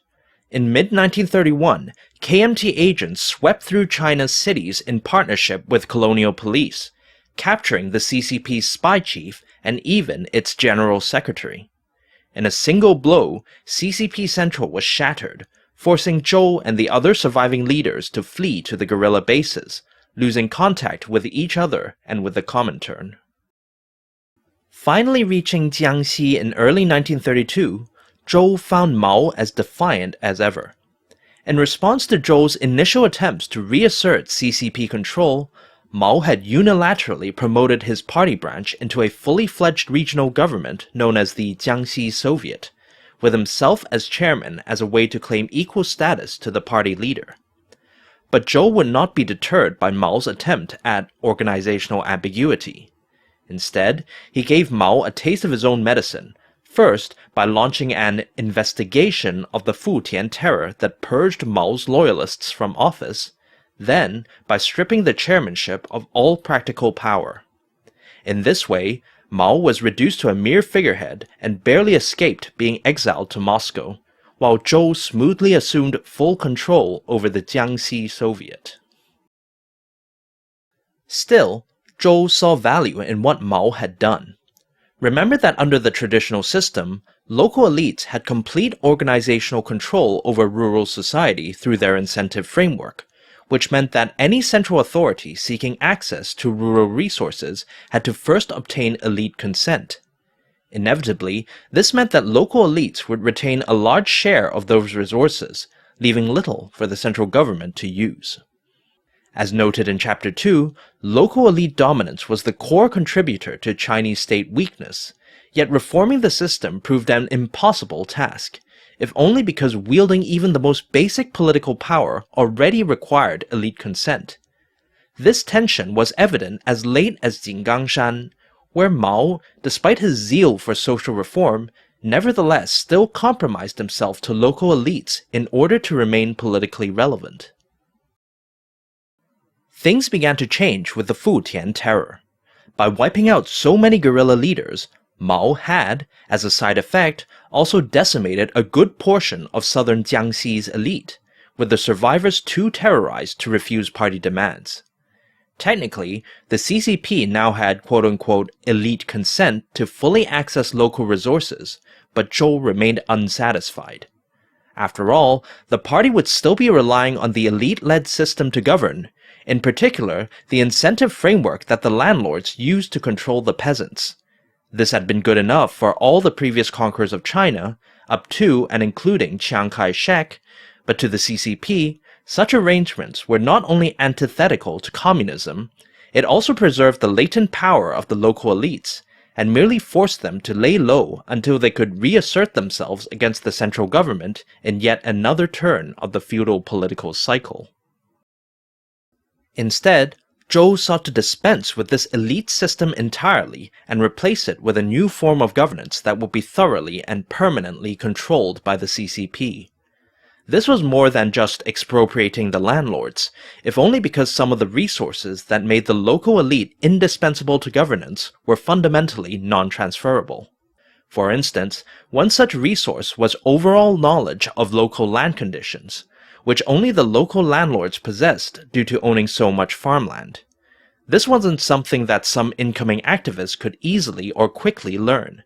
Yet without it, the party could not possibly control, let alone reform, society without stirring up a hornet's nest of peasant disputes over land ownership, usage, quality, and more. Fortunately for Zhou, he could draw on a decade of Soviet rural work, as well as the CCP's by now extensive experience with the peasants. Combining these ideas, Zhou quickly produced a political strategy to firmly root communist governance throughout the Jiangxi Soviet, which this video will term the Land Investigation Drive, or LID. Simply put, LID aimed to get local peasants to voluntarily construct and empower the local CCP party government. This was a tall order, but the entire strategy was designed to whip up mass enthusiasm for such an effort, starting with the focus on the aforementioned land investigation of local farmland. This was not only bound to arouse the interest of the peasants, but it was also one that could be applied everywhere the CCP controlled, and moreover, satisfied party members' desire for social reform as well.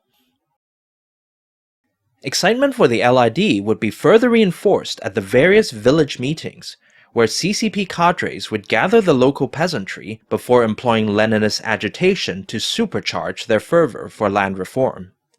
Usually, this began as a highly choreographed or even coerced affair, as the peasants, despite their obvious interest, had been incentivized by centuries of landlord dominance to stay quiet. Eventually, however, the inhibitions would fall away, and more peasants would denounce the old system as they quote-unquote spoke bitterness, creating an intense atmosphere that promoted rampant self-radicalization and strident demands for immediate redistribution. With the peasants now primed for action, party cadres now began to channel their energy towards building the party government. Note that the peasants were not asked to come up with or even vote on the policy outcome, which was a role reserved for the Leninist vanguard party, aka the CCP. Instead, they were asked to help the party government achieve land redistribution, either by volunteering their individual knowledge, or by joining groups like the Poor Peasant Corps to help with practical implementation, such as surveying land, clearing wilderness, mediating disputes, and overcoming elite resistance. Exceptionally useful individuals might even be invited into the party to become cadres themselves. Through such methods, which leveraged the collective power and knowledge of the peasants, the local CCP would swiftly replicate the knowledge, network, and personnel advantages that were previously monopolized by local elites. This, combined with the material assets accumulated through confiscation and redistribution, meant that the party had effectively and ironically rebuilt the traditional incentive framework that had controlled peasants for centuries, only this time under complete communist control. People no longer obeyed the CCP simply out of obligation to a landlord, nor because they necessarily felt a strong passion for the cause. Rather, they did so now because the party's organizational power had now given them strong incentives for obedience, and even stronger disincentives against disobedience. In this way, the CCP was no longer a Leninist mass agitation movement, dependent on public enthusiasm, even if manipulated, to generate power. Instead, it was now more of an ideologically mobilized movement, relying on its organizational incentive framework to compel people to work for it, regardless of enthusiasm. The party had achieved this transition via a kind of political sleight of hand, loudly aligning itself with peasant desires even as it quietly set up a system that would let it override similar desires in the future. This was not to say that the LID was an exercise in pure cynicism. The local party governments would use their powers to achieve land reform, after all. But the use of these institutional tools was never going to be limited to just what the peasants wanted. In fact, even as land redistribution was underway, the CCP party governments were already deploying their capabilities for a far less popular cause, which was mass conscription into the Red Army. Through LID, Zhou Enlai had also accomplished something of world historical significance, the first modern, non-colonial Chinese government capable of ruling society without relying on the local elite. In other videos on this channel, I've referred to this phenomenon as Europeanization, after the centuries-long effort by the European central governments to similarly disempower their feudal nobility. With unfettered access to local resources, Europeanization was what transformed European states into the economic and military behemoths that they were throughout the long 19th century. Now, after a long, tortuous, and bloody path, the CCP had also discovered Europeanization. The results spoke for themselves. Despite its short and turbulent existence, the Jiangxi Soviet government was able to appropriate 15 to 30% of individual incomes, compared to the KMT, whose official tax rates, not including local elite extractions, was around 5%. This in turn allowed the CCP to have a military that collectively made up about 3 to 5% of its population, as opposed to the KMT's much larger army, which nevertheless only totaled about 1% of its population. The party also used some of these resources to kickstart various initiatives associated with societal modernization, such as social policy, legal and macroeconomic reform, infrastructure development, and so on. Through the Europeanization of the Jiangxi Soviet, the CCP had made tremendous strides towards solving the Chinese nationalist question of becoming a modern society. But ultimately, this was not enough to save the party state, and two original sins, originating well before Zhou's leadership but nevertheless unresolved by him, would, within 3 years, sink the party's latest attempt at movement success. The first was the pervasive anti-elite violence that persisted throughout the party state's existence. While the CCP had always planned to dismantle the traditional elite order, the sheer bloodshed that Mao inflicted during the Fu-Tian terror caused elites to flee southern Jiangxi in droves. And while Zhou reined in Mao's excesses, lower-level violence was still very much a feature of his LID, with resentful peasants given full rein to bully their surviving landlords until they too abandoned their lands and left. In revenge, some of the exiles sponsored anti-communist activity within Jiangxi, but their efforts made little impact. Instead, the real damage came from the enormous drain of wealth as the elites took their money with them, which quickly plunged the party state into a vicious economic cycle of falling trade, collapsing production, and rampant inflation. While the apocalyptic atmosphere that ensued initially further radicalized the peasants and encouraged dramatic reform, the Jiangxi Soviet shortly found itself strangled by severe resource shortages, with even the peasants beginning to run away. The second original sin was, of course, KMT suppression. Despite the Soviets and the CCP straining to avoid him, Chiang Kai-shek remained steadfast in his belief that this was his best shot to get rid of Chinese communism, and so continued to prioritize war with the party, even at the cost of ceding territory to an expansionist Japan.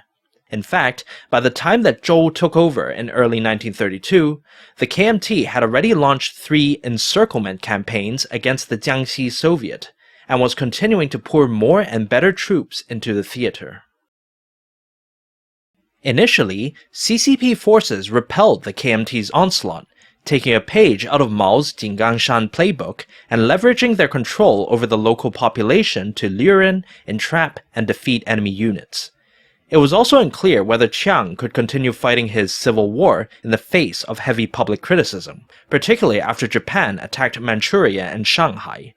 A few KMT formations would rebel and even defect to the communists in protest. Seeking to prolong the stalemate, the Jiangxi Soviet quote-unquote declared war on Japan in mid-1932, even as it frantically expanded into KMT territory to try and keep Chiang's armies as far away as possible. But Chiang pressed on, moving off to crush the CCP's other regional bases before coming back for Jiangxi in 1933. A preemptive Red Army strike successfully ended the fourth encirclement campaign, but for the fifth one in August, Chiang sent nearly 1 million soldiers against the party's 150,000 in a campaign of slow strangulation, where KMT troops would build ring after ring of fortifications as they advanced in order to deny communist forces any room to maneuver. This had now become a war of sheer numbers, one in which the CCP was powerless to prevail. While their administration was several times more efficient than the KMT regime, Chiang could call on tens of times more of everything. Desperate to squeeze every last resource out of the population, Zhou Enlai reverted to Mao-style purges and witch hunts, resulting in a renewed terror that swiftly demolished the party governments that he had so recently built up. By the end of the Soviet, nearly 10% of the population were being persecuted as so-called landlords, with most of the rest in the process of deserting or defecting to the KMT. And so it was amidst this maelstrom of violence that the Jiangxi Soviet finally collapsed to KMT forces in late 1934, forcing the party to flee to an uncertain future once more. Official CCP historiography blames the fall of the Jiangxi Soviet on the 28 Bolsheviks and their so-called leftist deviation, meaning that they focused too much on demolishing the traditional system instead of establishing a viable political order. As we've seen, this is a misdirection meant to downplay the leadership of Zhou Enlai, who would later be celebrated as Mao's second-in-command. In any case, Zhou arguably established about as viable an order as could be managed under the circumstances, brilliantly capitalizing on the peasant desire for reform to build a Europeanized, ideologically mobilized party government dependent on neither elite nor public for its power. This let the CCP act independently for the first time in its history, and would serve as the blueprint for how the party intended to govern China. The fact that the Jiangxi Soviet only lasted for about 4 years was due more to external circumstances than anything the CCP did. No matter how much it Europeanized, southern Jiangxi was never going to out-resource Chiang Kai-shek. The pervasive anti-elite violence encouraged by Mao and Zhou hardly helped matters, but had they not resorted to that, the party likely would have faded into irrelevance as a mere puppet for local elite interests. And so, despite being yet another catastrophic failure for the CCP, the Jiangxi experience appeared to indicate the path towards movement survival and success, albeit heavily obscured by two strategic problems that the party would now have to find answers for. Firstly, how could they dismantle the traditional elite system without triggering societal collapse? And secondly, how could they stop Chiang from using his superior numbers to crush them again? The CCP fled from Jiangxi in October 1934. Over the next year, the party would take a winding route across the frontier wildernesses of western China, seeking to link up with other communist remnants and establish a new guerrilla base. KMT forces followed them in pursuit, though by this time Chiang Kai-shek was largely using the communists as a pretext to place the frontier warlords under firmer regime control. The military details of what will be celebrated as the Long March are beyond the scope of this video, but we will note two events that shaped the CCP's development during this period. First was the Zhenyi Conference, held in southwest China in January 1935. Here, party leaders reflected on the loss of the Jiangxi Soviet as well as the disastrous start to the Long March, which had seen CCP's strength drop from 100,000 troops to about 10,000.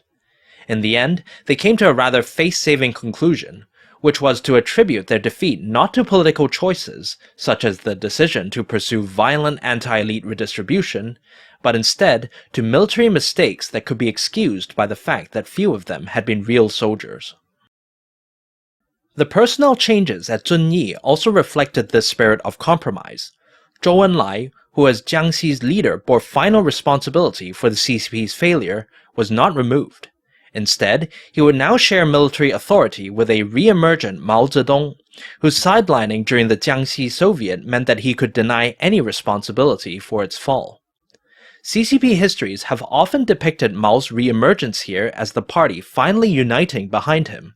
But as we will see in the following years, this was far from the case, and in any case, like with Zhou, Mao's leadership was only meant to be temporary until the Soviet-trained 28 Bolsheviks could finally take command. The second significant event was the struggle between Mao and the powerful regional party boss Zhang Guotao in mid-1935, as the CCP traversed the highlands between western China and Tibet. At first, this was hardly an even fight. Zhang had a larger army, better revolutionary credentials, and even claimed to lead a government of his own. About the only advantage Mao had was his guardianship over CCP Central, which he fully leveraged to pull off yet another act of organizational ambiguity. Just like with Zhu De, Mao formally proposed to share control of the Red Army with Zhang, even as he used his own authority to veto anything Zhang proposed. After weeks of frustration, Zhang foolishly tried to set up a rival party Central, which gave Mao the perfect pretext to denounce him, cut his faction loose, and eventually leave him to be annihilated by KMT and warlord forces. But even as this political fight raged on, the Soviets were preparing to yet again force a major shift in CCP strategy. Seeking to counterbalance a potential anti-communist pact between Germany and Japan, in mid-1935, the Comintern announced the so-called Popular Front, instructing communist parties to seek alliances with anybody opposing fascism, which in China meant Japan. The announcement came just as Mao's CCP was re-establishing contact with the Comintern, and obediently, the party publicly renounced any desire for further civil war or rural revolution, calling on all Chinese, including Chiang's KMT, to unite with it in an anti-Japanese Second United Front. The CCP's changed approach was evident when Mao's forces settled in the northern inland province of Shanxi, once again reduced to a ragtag group of barely 10,000 men. Upon hearing that the local party branch was still busy purging elites, Mao immediately ordered a halt to the violence, publicly affirming the political and economic rights of landlords and even offering compensation for their suffering. The re-established guerrilla base would no longer be a workers' and peasants' Soviet, but rather a people's Soviet, operating under a regime of what would be known as New Democracy, where bourgeois and even wealthy nationalists would be just as valued as the proletarian class. At times, the CCP even distanced itself from Marxism-Leninism, claiming to actually follow Sun Yat-sen's liberal nationalism instead. The CCP's moderation largely worked. Satisfied with its change of heart, neighboring warlords ceased hostilities and even began working with the party to counter Chiang Kai-shek. In particular, these included the KMT warlord governors tasked with suppressing the Shanxi base, who instead waged a phony war against the communists to allow it to rest and recover. But even then, the party's prospects remained bleak. Northern Shanxi had only a fraction of the resources of the already poor Jiangxi base, translating into a communist force that was barely 1% of the KMT army. More devastatingly, the one person who remained unpersuaded by the CCP's efforts was again Chiang Kai-shek himself, who in late 1936 arrived in Shanxi to personally oversee the final destruction of the party. Already, Mao was looking to relocate further into the frontier wilderness, perhaps even cross the border into Soviet Outer Mongolia. Then suddenly, the tide turned. In the famous Xi'an incident, Chiang Kai-shek was kidnapped by his warlord governors, who demanded an end to the civil war and the formation of a national anti-Japanese front. Anxious to prevent China from imploding, Stalin stepped in to broker a deal for a renewed Second United Front. The scale of his diplomatic intervention both surprised and angered Mao, who undoubtedly feared similar Soviet interference in internal party affairs. Nevertheless, the CCP had been saved from immediate annihilation, with Chiang ending the civil war and resigning himself to the upcoming war with Japan. The terms of the Second United Front essentially locked the KMT and the CCP into the political status quo. The KMT would readmit both the CCP's Shanxi base and the Red Army into its regime, though in practice the Communists would enjoy de facto independence. In exchange, the CCP would cease all hostilities against the KMT and also refrain from engaging in class struggle. Though superficially modest, this agreement effectively solved one of the CCP's key strategic dilemmas, which was how to prevent Chiang Kai-shek from using his superior resources to steamroll the CCP. Now diplomatically shielded from the KMT's wrath, the Communists could finally begin the process of rebuilding, even as it waited for a window of opportunity to open. The CCP's great window of opportunity finally arrived in July 1937, when Japan invaded China again in what would become the Second Sino-Japanese War. Within months, regular KMT and warlord forces were swept out of the North China Plain, leaving a massive political vacuum that the conquering Japanese did not have the manpower to fill outside of the major cities. Leadership of the vast North Chinese countryside and its 150 million people was therefore up for grabs. The party naturally sought to take advantage of this development, but its initial decision-making revealed just how disorganized it had become since Jiangxi. Everyone agreed that the communists ought to do two things: first, expand, and second, contribute to the defense of China, but there was significant debate over how much effort should be devoted to each. Rather than coming to an agreement, however, many CCP leaders simply decided to implement their preferred policy measure unilaterally without consulting leadership.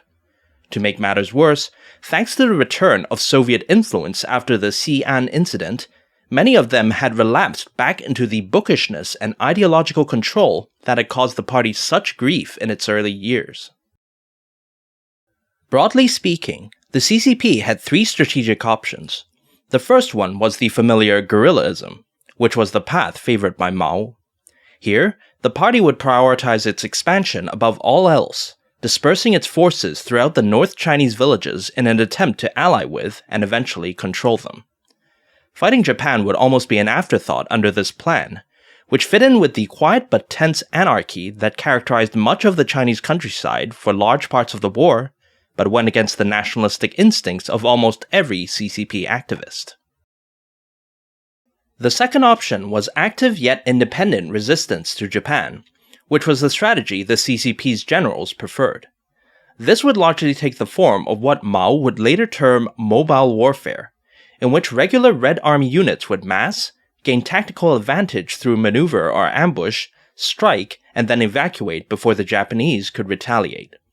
The appeal of this approach was greatly enhanced by a significant communist victory gained a few weeks into the war, though opportunities for similar success faded as the Japanese learned how to counter these attacks.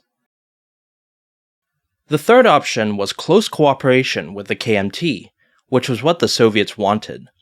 This became semi-official party strategy in late 1937, when most of the Soviet-trained 28 Bolsheviks, including their de facto leader Wang Ming, finally arrived at the CCP's Shanxi base to take over leadership of the party. Wang's strategy called for Red Army units to deploy as Chiang Kai-shek requested, which by early 1938 meant guarding the flanks to the wartime capital of Wuhan. Such static defense of territory, which Mao would deem part of positional warfare, was bound to inflict horrific casualties on the severely outgunned Chinese, but for Wang, such sacrifices were needed to raise the CCP's profile amongst the nationalistic public and advance the political side of his strategy, which was to fully institutionalize the Second United Front by pressuring Chiang to hand power over to a representative National Assembly that would include all the major factions of China. In this way, the still minuscule CCP would leap into national relevance overnight. To Mao, Wang's strategy was the very definition of bookishness, in which the party would bleed itself dry simply to demonstrate that it was a good communist and/or Chinese nationalist. And Mao knew exactly where these ideas were coming from. Just before Wang arrived, Mao urged fellow party leaders not to blindly follow the KMT simply out of nationalistic solidarity, warning that Chiang would exploit such naivete to undermine the CCP. Given that it was actually the Comintern that was demanding obedience to Chiang, it's not a stretch to assume that Mao's true target here was, in fact, the Soviet Union and its practice of exerting indirect control over cadres through ostensibly legitimate interpretations of communism. Mao's warning went unheeded.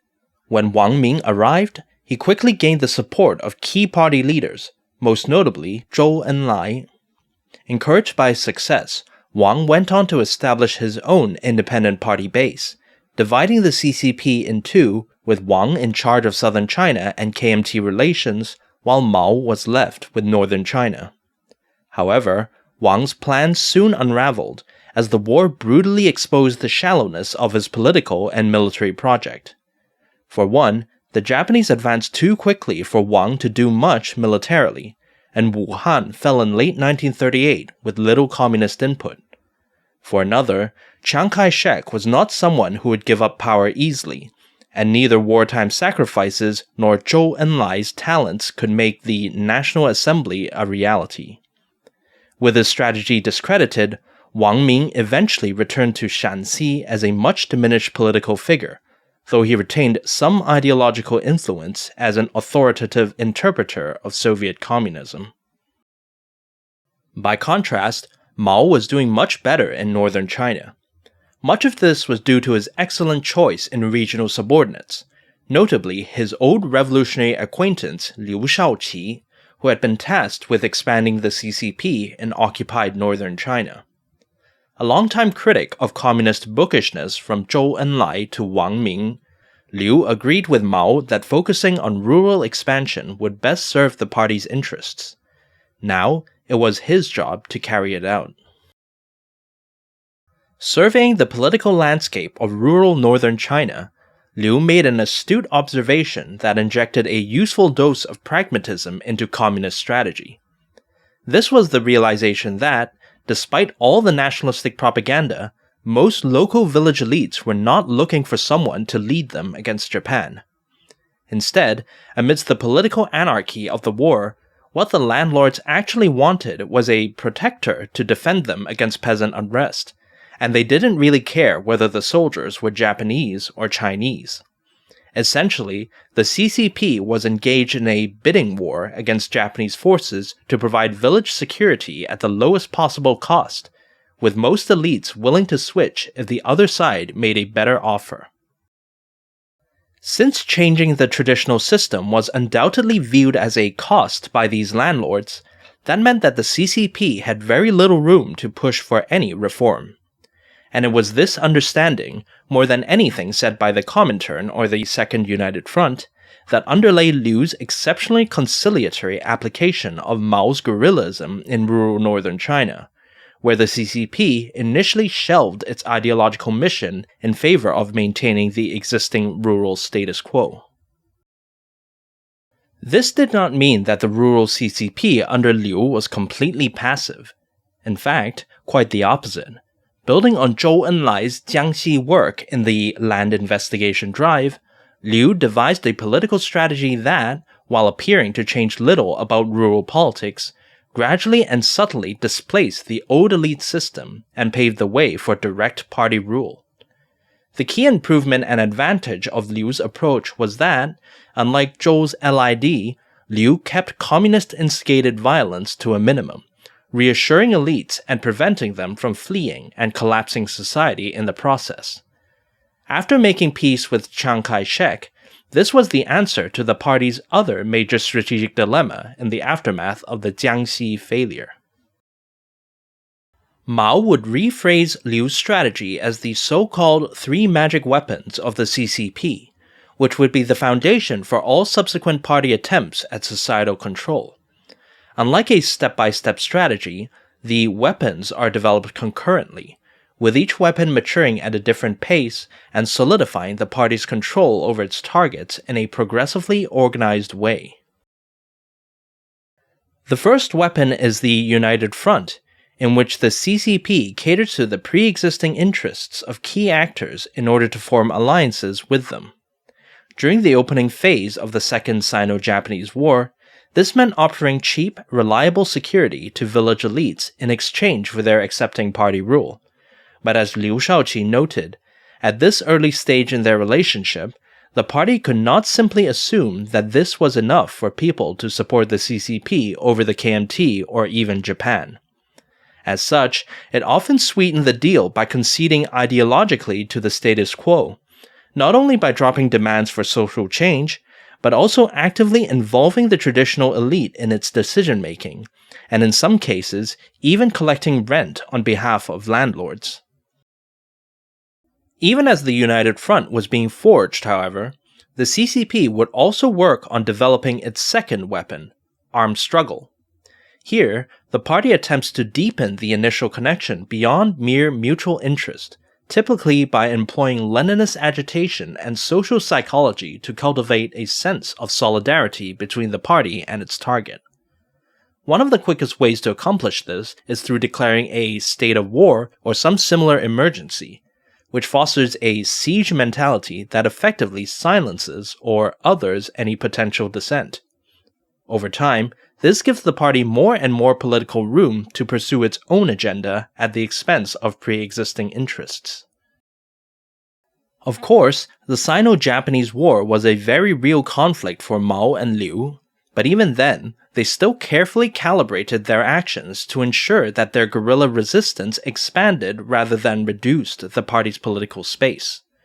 Large-scale military action, for example, would only trigger an unstoppable Japanese counterattack that would erase all prior work, and so was to be avoided. Instead, village cadres were to engage in local tit-for-tat raiding, which often made little military impact, but crucially, promoted endless cycles of local retaliation and hostility that would rally village opinion behind the CCP.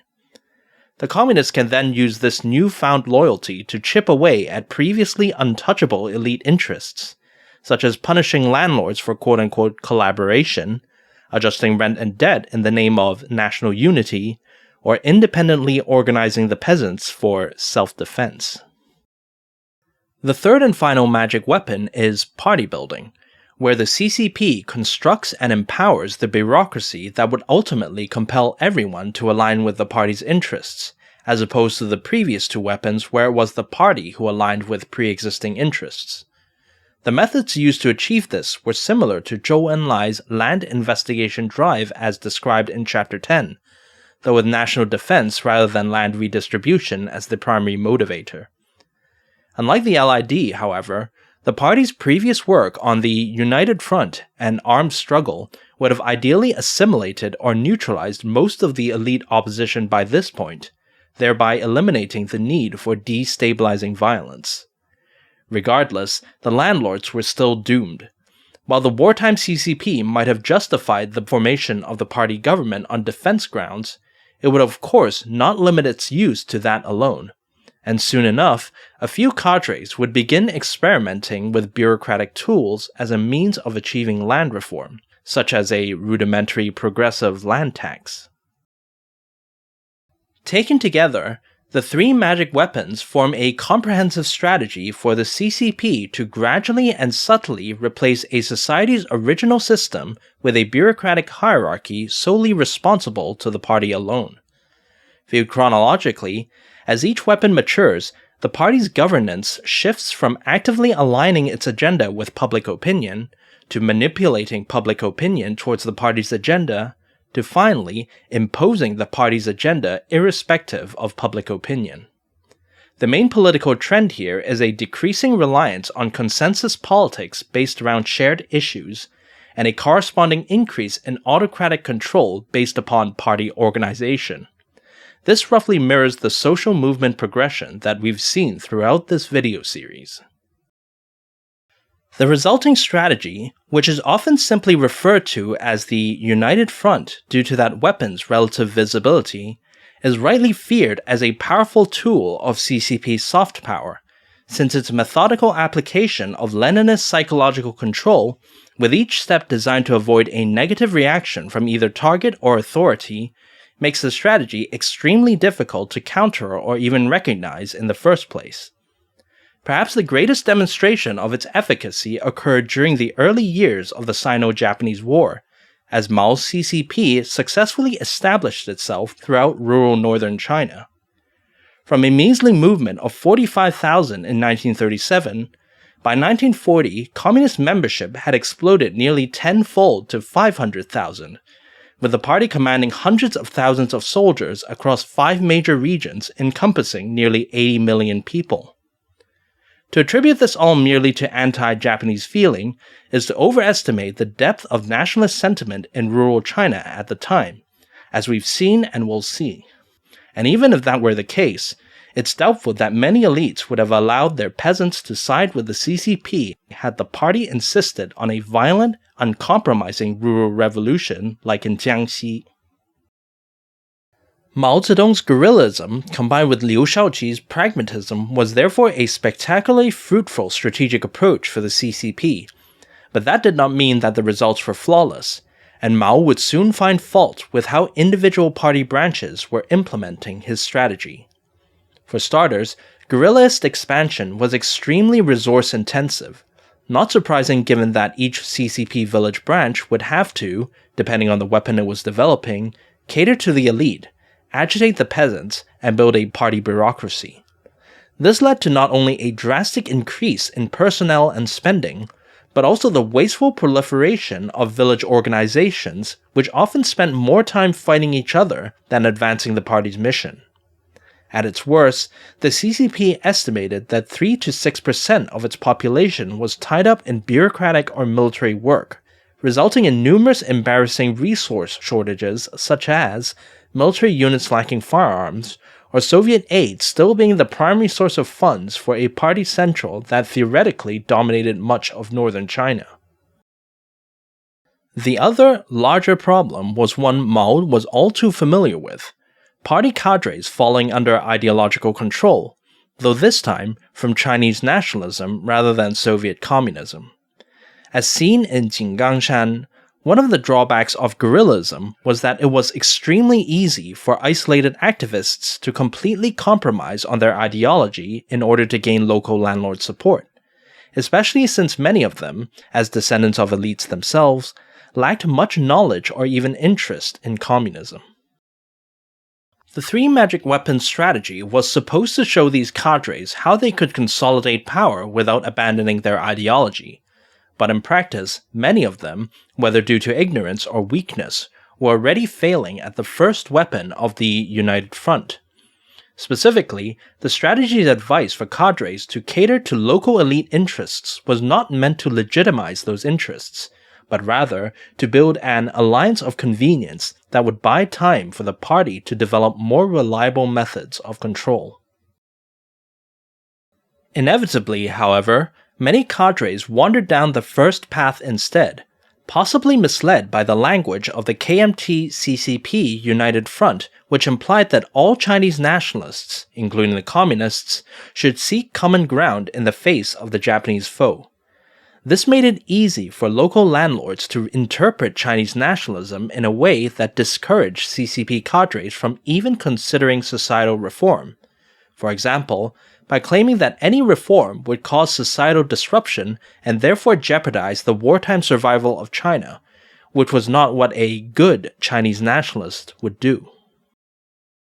Persuaded by this logic, many local CCP branches reverted to being communist in name only, with cadres failing to advance the CCP's agenda in any meaningful way, whether through deepening party control or land redistribution, or even the most basic attempts to reduce landlord rents or interest.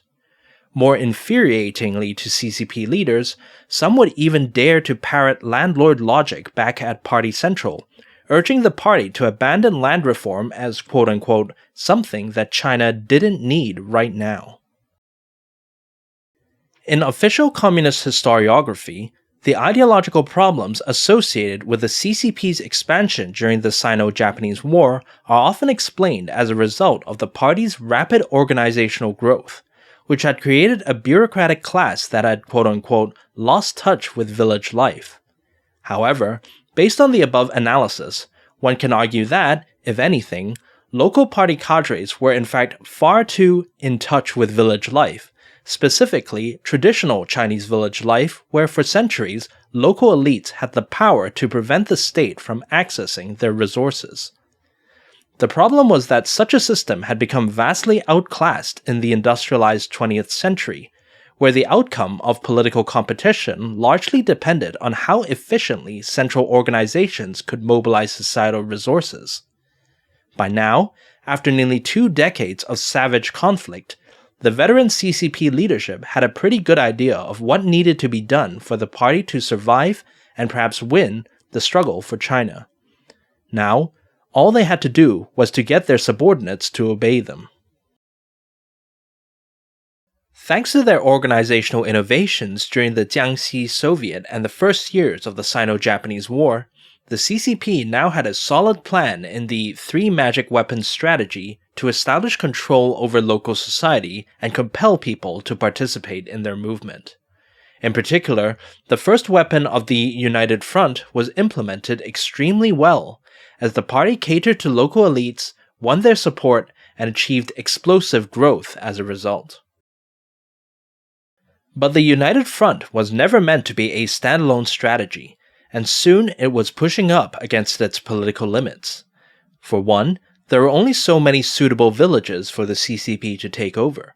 But more importantly, the political climate was also changing.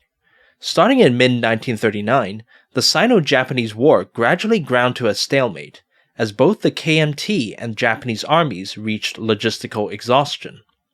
The outbreak of World War II in the West further dampened their belligerence, as Japan refocused on the European colonies in Southeast Asia and the KMT waited for the Allies to bail it out. Both sides now sought to consolidate control over the parts of China they held, especially against the common rival that had profited so greatly from their struggle, the Chinese Communist Party.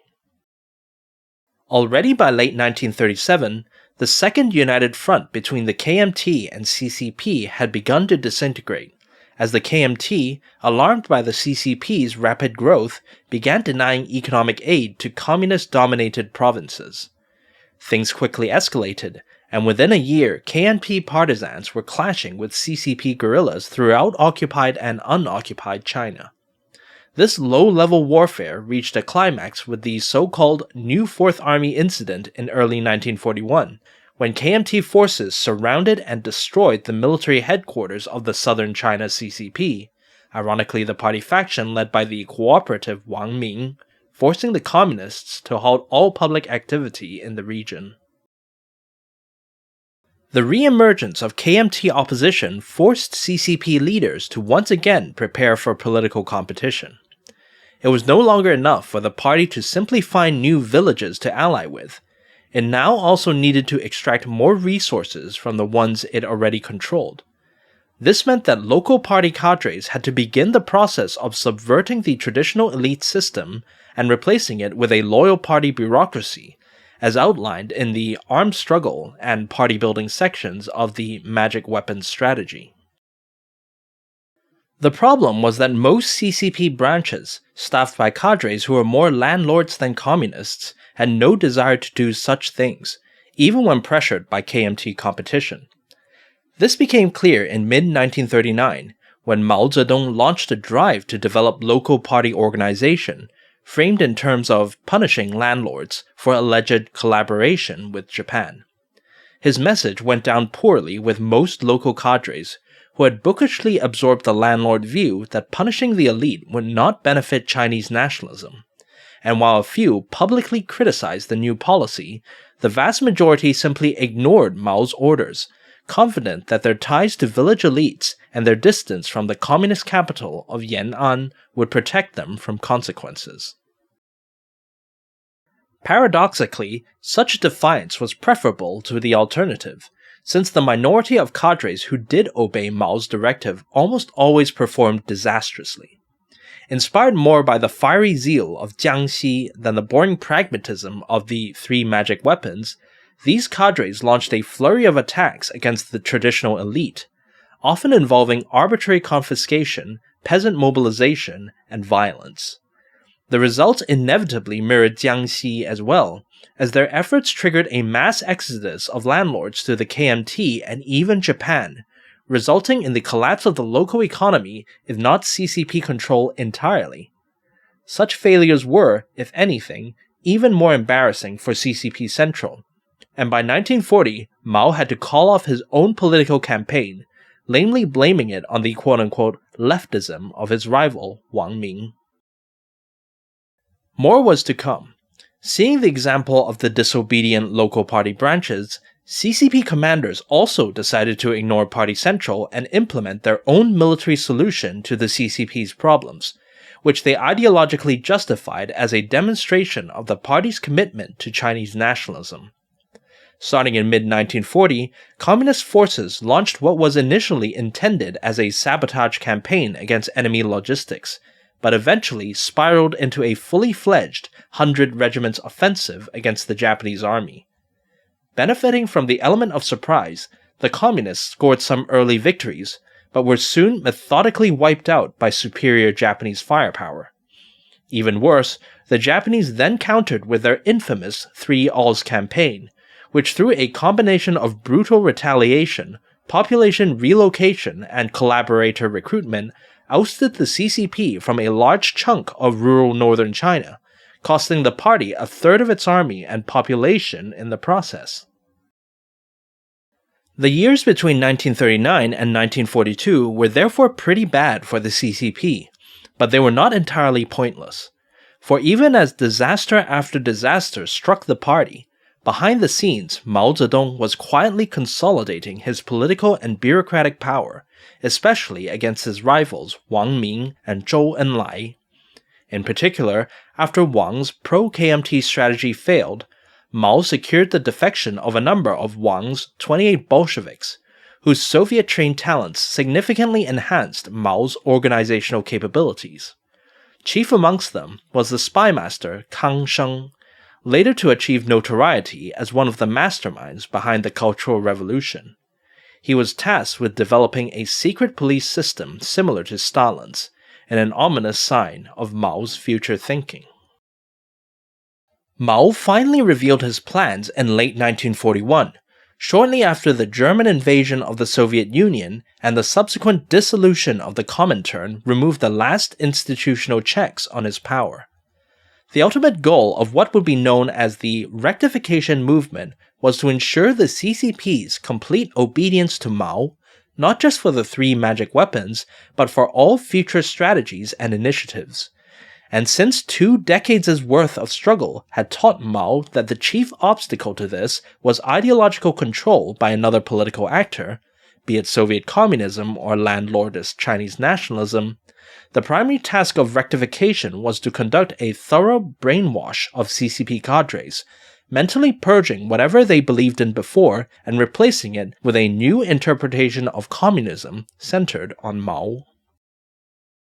Because Soviet communism had historically been the more challenging ideological obstacle due to its Marxist pedigree backed by the strength of the Soviet Union, as evidenced in the many times the CCP willingly sacrificed itself to serve what in reality were Soviet interests, Mao decided to focus rectification efforts against it, despite the ideology's relative weakness since the fall of the Second United Front. Using the New Fourth Army incident as a pretext, Mao unleashed a torrent of criticism against CCP strategy dating back to Jiangxi and beyond, blaming its numerous failures openly on Wang Ming, covertly on Zhou Enlai, and in reality on the Soviet Union who gave the two men their marching orders via interpretations of communism.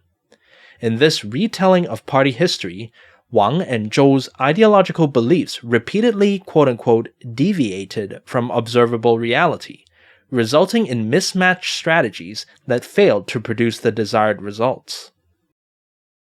So how could deviation be prevented? Mao's answer essentially boiled down to a single phrase that has dominated Chinese political thinking ever since: Chinese characteristics, or in this case, revolution with Chinese characteristics. By demanding that the CCP adjust its thinking to account for Chinese characteristics, Mao reinterpreted the party's ideology to benefit his goals in three major ways. Firstly, it better reconciled the party's communism with its Chinese nationalism, presenting the resulting dual issue as an evolution of Chinese political thought rather than as a foreign import.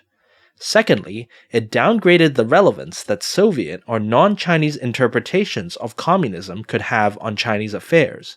And thirdly, it was still ambiguous enough to allow Mao extensive freedom to interpret what exactly Chinese characteristics were. Mao quickly moved to impose revolution with Chinese characteristics onto the rest of the party. Justifying his views through a collection of texts that he had either vetted if not written himself, Mao urged the senior central and regional leadership to study his new interpretation of communism, advertising it as the party's route to success. Of course, in reality, there were practical political considerations at play. Many of the northern Chinese regional leaders, such as Liu Shaoqi, had been steadfast allies of Mao against Wang Ming, while the failures of the military commanders and particularly Zhou Enlai had so compromised them that they had no choice but to do what Mao wanted. Regardless of their ideological sincerity, their endorsement of Mao's thought instantly gave the new interpretation a strong institutional legitimacy, which Mao would now use to broaden the scope of rectification. Mao's next and primary targets would be the CCP's middle cadres, whose collective seniority and experience gave them great influence over the party. These were largely drawn from the idealistic elites who had both sustained the party since its founding in 1921, yet had also fueled its ideological confusion through their unrestricted thinking.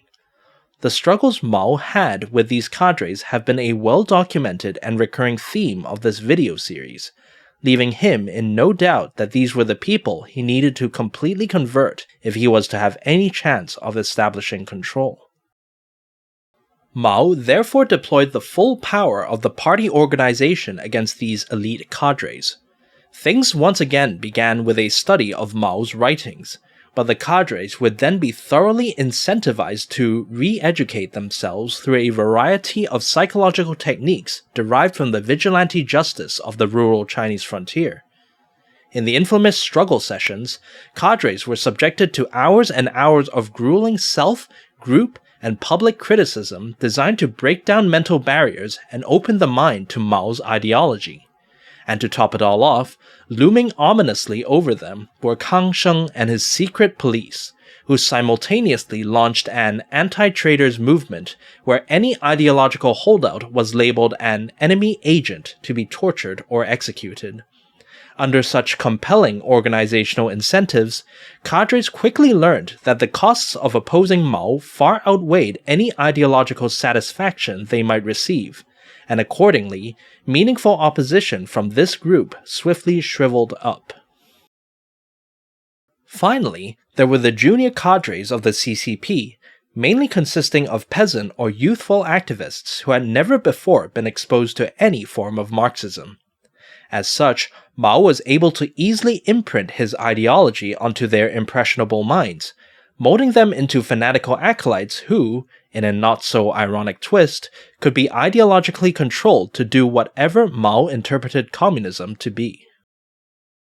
For this group, rectification primarily involved strengthening their influence within the party bureaucracy, especially against the middle cadres whose ideological loyalties would always remain suspect. This was the impetus behind one of the core ideas of what would become Maoism, the mass line, where communist policies are subject to constant revision based on so-called feedback from the masses. Since the junior cadres were the ones who normally interface with society the most, the mass line naturally boosted their relevance within the policy-making process, with low-level committees empowered to supervise and veto party initiatives based largely on how closely they adhered to the Chinese characteristics of the masses as interpreted by Mao Zedong. While rectification was meant to be implemented in every central and local CCP branch, unsurprisingly, given wartime conditions, the strength of the movement varied greatly by region. In general, despite strenuous efforts to ferry local cadres into Yan'an, Mao's ideological project produced the most results in and around the communist capital, with cadres in neighboring areas partially rectified depending on the regional boss's zeal, and those stuck within occupied China barely rectified at all. Still, since Yan'an housed CCP Central's institutions, even the most remote communist village was theoretically subject to the indirect supervision of some rectified official, who could then take bureaucratic measures to compel the local cadres to do what Mao wanted. As a result, rectification produced important if uneven results for the wartime party. In Yan'an and a few neighboring regions, 1942 to 1945 did see the party become more aligned with Mao's agenda, with cadres resuming efforts to develop the armed struggle and party-building weapons, while obeying more immediate orders to reduce personnel and budgets. As Liu Shaoqi envisioned, this would eventually lead to the CCP completely replacing the traditional elite system with its own party government in an orderly manner, with the former landlords peacefully devolving into smallholder farmers via progressive taxation, enforced sales, and other such bureaucratic tools. Over time, these organizational successes would spread out to the rest of the CCP, particularly after the end of the war, and form the foundation for a strong party state that would reliably sustain the party in future political competition.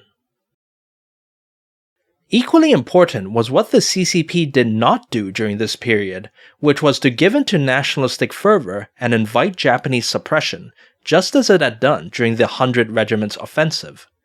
There were plenty of opportunities to do so, notably in early 1944, when hundreds of thousands of Japanese troops redeployed out of northern China in preparation for Operation Ichigo against the KMT.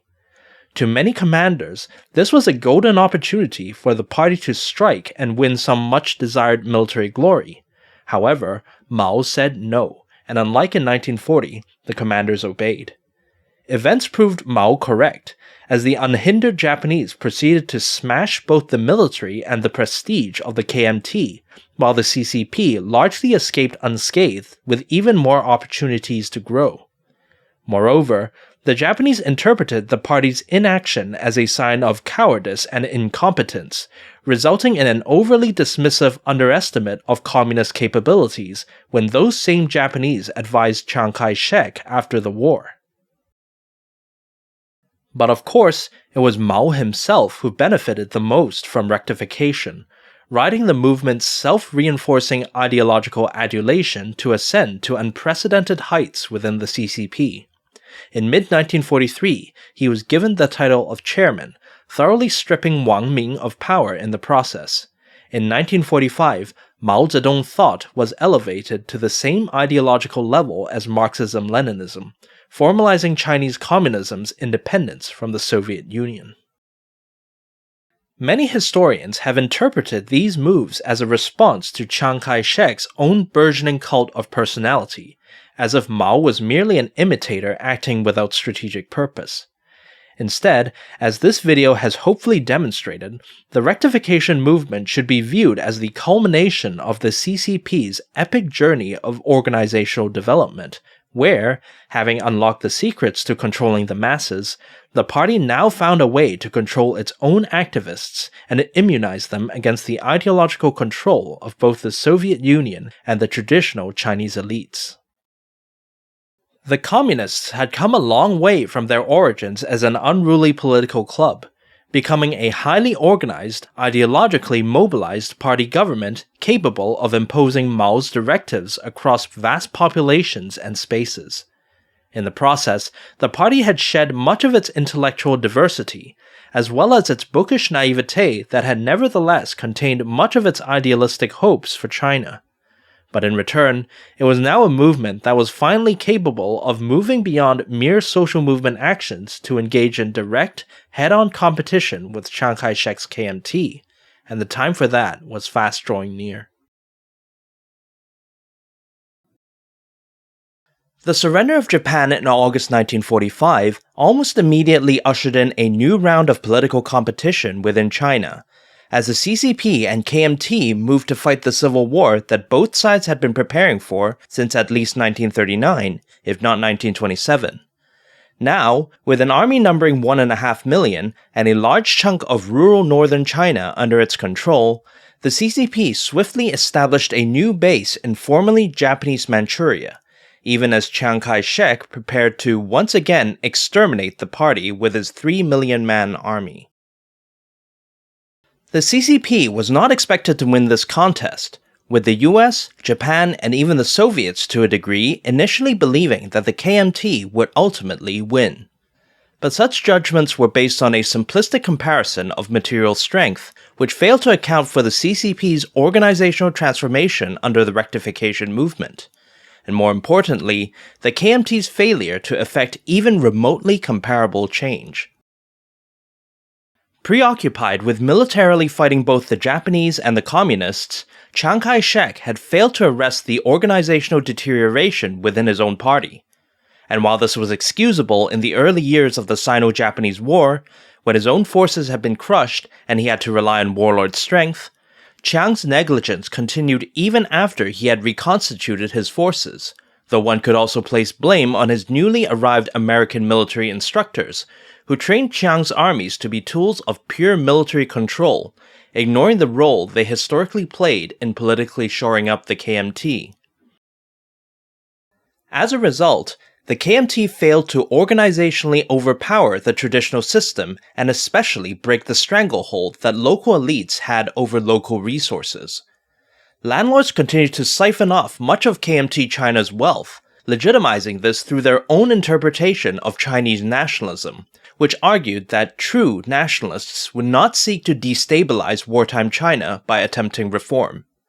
But without reform, elite accumulation grew unchecked, and eventually combined with other local powers, warlord militaries, and even KMT bureaucrats to metastasize into powerful factional alliances who could effectively deny resources to the central government.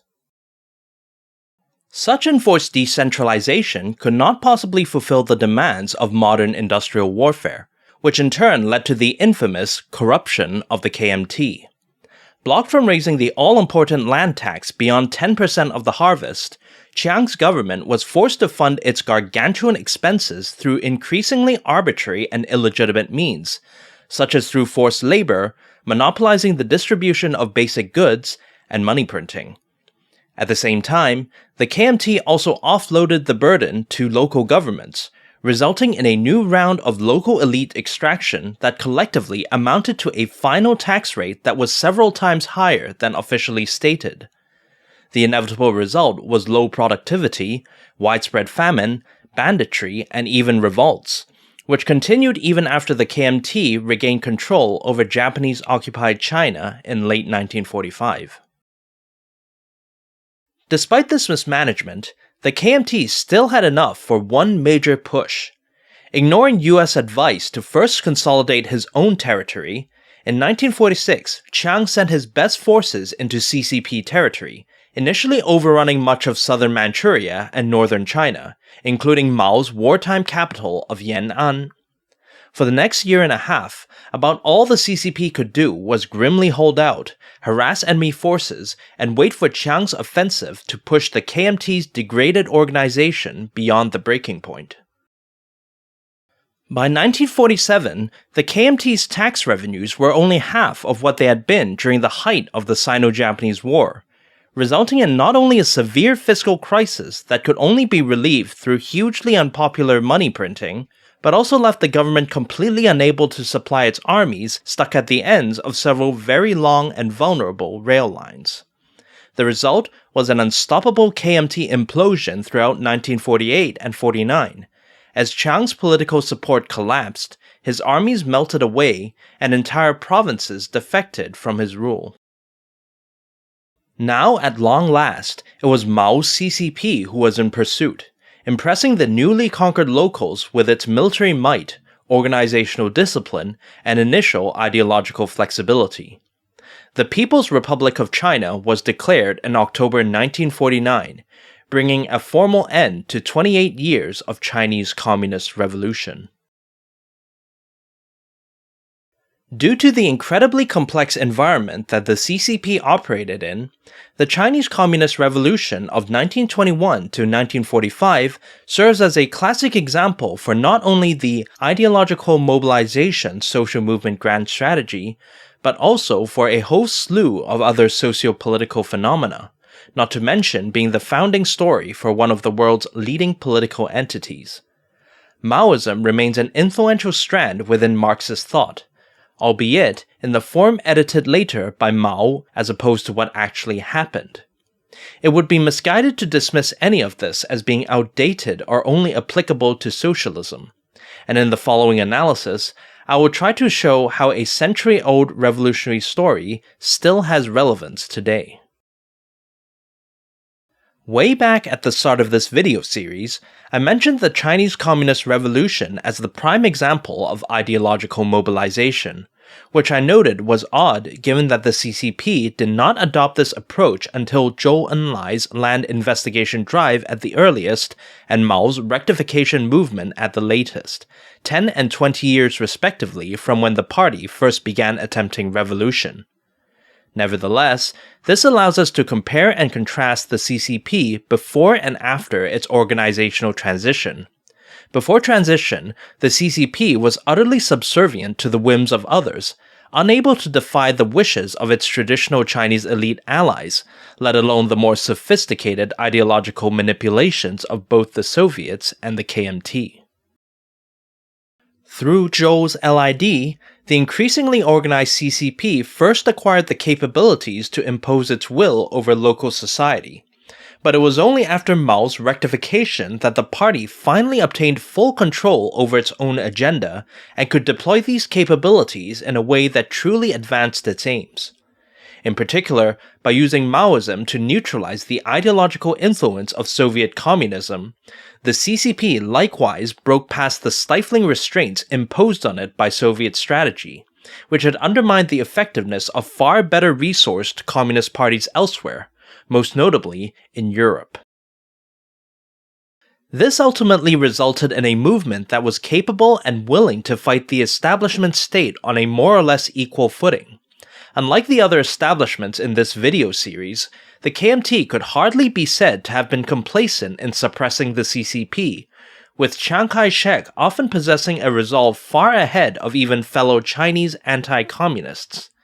But thanks to communist organization and KMT disorganization, by 1948 even all of Chiang's power could not prevent Mao's victory. These outcomes show why organization and ideological mobilization will increasingly be the main, if not only, strategic direction for future social movement success. As technology advances, the ability of establishments to manipulate the political environment will only increase, which means that the only way for social movements to gain traction would be to manipulate back and better. Not only will overcoming modern state suppression require mobilizing the general public in an increasingly intensive and frankly involuntary manner, but as we've seen with the Soviets throughout this video, modern media and informational techniques can also be weaponized to ideologically control the movement in a way that redirects its resources into unproductive and self-defeating work. If movements wish to take charge of their own destinies instead of waiting around for spontaneous establishment failure, they have little choice but to progress in an increasingly organized direction. But as the CCP's revolutionary history showed, organizational development is no easy task, especially for movements with few starting resources to create or fund institutions. After years of trial and error, the CCP eventually found a method to reliably achieve such bootstrap development in the form of Liu Shaoqi's 3 magic weapons. First, the CCP would align with, persuade, or manipulate local elites in order to borrow their resources, before quietly using them to build up its own organizations. Eventually, the party would accumulate enough independent power to turn the tables on its initial patrons, smoothly subjugating or assimilating them to become the sole authority over society, all conducted with minimal disruption to daily life. And since the end product of the three magic weapons strategy was the establishment of a Europeanized party state capable of fully accessing and mobilizing societal resources for the task of national development, the influence of the CCP's experiences here extend beyond social movements and into the field of state building. As we've seen, feudalistic decentralization was a major contributor to Chinese weakness throughout the 19th century. And even today, a lack of Europeanization lies behind much of the fragility and underdevelopment seen in the so-called Third World. The party's success in constructing a centralized government is therefore a potential inspiration in this regard. Modern China certainly uses it as a selling point for its so-called Beijing Consensus, though it should be noted that it also enjoyed a few advantages that might not exist in other parts of the world. For instance, the historical Chinese memory of being a unified polity. Regardless, this emphasis on state building at the expense of feudalistic elites does much to explain the popularity of communism and socialism in the Third World, despite their theoretical orientation as ideologies for industrialized societies. Many nationalists, while caring little for the tenets of Marxism itself, see Lenin's blueprints for state centralization as a direct, relevant, and therefore attractive answer to their nationalist questions of national defense, national integrity, and state capacity, especially when weighed against capitalistic or liberal alternatives, which often neglect this aspect of development and therefore expose themselves to charges of promoting foreign exploitation as a result. At the same time, adopting communism for nationalistic purposes leads directly to the ideological dilemma that plagued the CCP throughout this video series, a dual issue that struggles to find a balance between nationalism and communism, and moreover opens up multiple pathways for external actors to exercise ideological control over the movement. As we've seen, Mao eventually solved this problem by enforcing his own official interpretation of communism onto CCP cadres, leading to another frequent communist occurrence that, on the surface, seems to be an ideological paradox: the cult of personality. Contrary to the popular perspective that views them exclusively as a moral failing, cults of personality arguably serve a functional role in securing nationalistic independence against external influence or manipulation, particularly for ideologies where intellectual pedigree forms an important part of legitimacy, such as communism. From the Kims of North Korea to Chairman Gonzalo of Peru's Shining Path to Stalin himself, cults enable leaders to nationalize communism in a controlled manner, legitimizing pragmatic if non-Marxist methods of governance while immunizing cadres against other, perhaps more legitimate forms of communism. Mao, of course, had one of the biggest cults of personality in history, which he used not only to secure the CCP's ideological independence, but later to even wage ideological warfare against the Soviets themselves through his own interpretation, known as Maoism. While many elements of Maoism, such as its emphasis on ideological maintenance and disdain for bureaucracy, were rooted in Mao's actual experiences, a few of its aspects were revised in order to obscure some of the unorthodox actions that Mao took during his revolutionary journey. Nowhere is this more evident than in the Maoist conception of guerrilla warfare, which differs significantly from the actual guerrilla-ism that Mao practiced in Jiangxi and Shanxi. Doctrinal Maoism, in particular, insists that peasant land reform is an essential component of guerrilla warfare, even though CCP guerrillas often achieved greater success in reality by shelving redistribution and allying directly with the local elite. While it's evident why the latter strategy couldn't be written into Maoism, its absence has handicapped the usefulness of Maoist military thought and brought many an aspiring guerrilla movement to its knees. After all, as the CCP's experiences in Jiangxi and Shanxi showed, violent social revolutions tend to undermine rather than support military efforts. Far from liberating resources for guerrilla use, aggressive moves against local elites usually only cause them to defect or flee, resulting in a socio-economic collapse that not only deprives the guerrillas of support, but also provides the establishment with the perfect pretext to legitimize and escalate suppression. More generally, this dynamic highlights the need for strategy makers to walk a fine line between unreformed stagnation and uncontrolled chaos, whether at the social movement or state level. Perhaps nobody understands this dynamic better than the modern Chinese Communist Party, both rejuvenated and scarred by Mao's revolution. For better or for worse, the CCP's experiences between 1921 and 1945 lie at the heart of its institutional worldview, whether its belief that political power grows out of the barrel of a gun, or its insistence on qualifying any policy with Chinese characteristics, or its general aversion to any sort of local or factional autonomy. Even the so-called anti-corruption purges conducted by the current General Secretary Xi Jinping, which are often interpreted as a self-flagellating desire to relive the Cultural Revolution, seem to me to be much more inspired by the more orderly terror of Mao's Rectification Movement, though its implications are no less ominous given the role that Rectification played in preparing the CCP for war. 2 points deserve special attention. The first is ideological control, which plagued the CCP so much during the revolutionary period and continues to shape how it views foreign influence today. Of course, the ideological enemy nowadays has become the socio-political liberalism of the West, and the need to counter it underwrites almost every single CCP policy, from the notorious Great Firewall to the drive to create indigenous Chinese economic substitutes to its advocacy of global multipolarity as an alternative to US dominance. It would be wrong to view this merely as communist paranoia. Such a view overlooks the profound fear many non-Western nationalists have of being ideologically controlled into working against what they see as their own interests and heritage. Chinese nationalists, arguably, don't even have to look far for an example.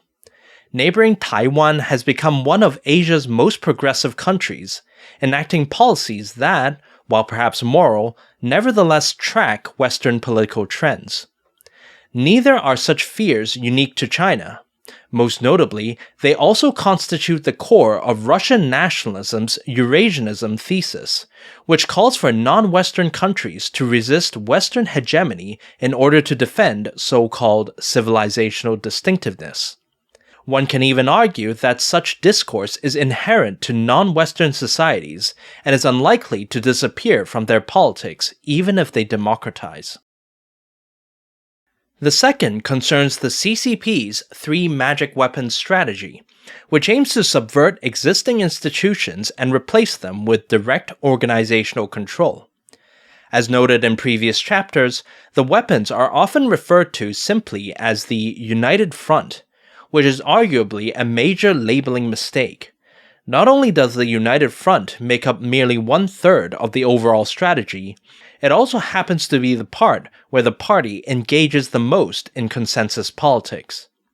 This has sometimes created the impression amongst observers and even targets that United Front work is simply the Chinese Communist version of democratic accountability.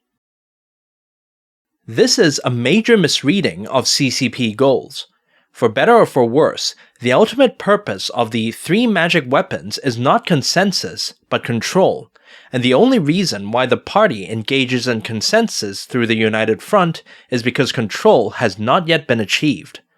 The consequences of such naivete have perhaps been more visible in the geoeconomic sphere than in the political one, where many a foreign company initially invested in China as a partner, only to be forced out once the party state used those resources to successfully develop a controllable domestic champion. Finally, we consider the lessons that the Chinese Revolution of 1921 to 1945 may have for even liberal democracies. The most obvious one has to do with the concept of soft power, which has rather gone out of fashion due to the recent resurgence in state-level military coercion. However, rather than soft power itself becoming obsolete, it seems more like what has actually become obsolete is, in fact, the concept of soft power that prevailed during the Western unipolar moment of the 1990s and 2000s. As we've seen throughout this video, the Soviets possessed enormous soft power over Chinese intellectuals, not due to their liberalism or cultural exports, but because of their recognized achievements in state building. The Soviets also weaponized soft power almost to the point of hard coercion, employing the Comintern to assess, legitimize, and even replace national party leaders based on their adherence to Soviet interests as expressed through Soviet Communism. Such forms of soft power run counter to the standard liberal depiction of people naturally gravitating to a Western way of life, but I would argue that, much like many other aspects of modern Western strategy, this was more a reflection of the industrial West's military, economic, and cultural advantages, which collectively were so vast that they could overwhelm any opposing force with minimal policy work. But this is now the post-industrial 2020s, and many of these advantages appear to have diminished significantly.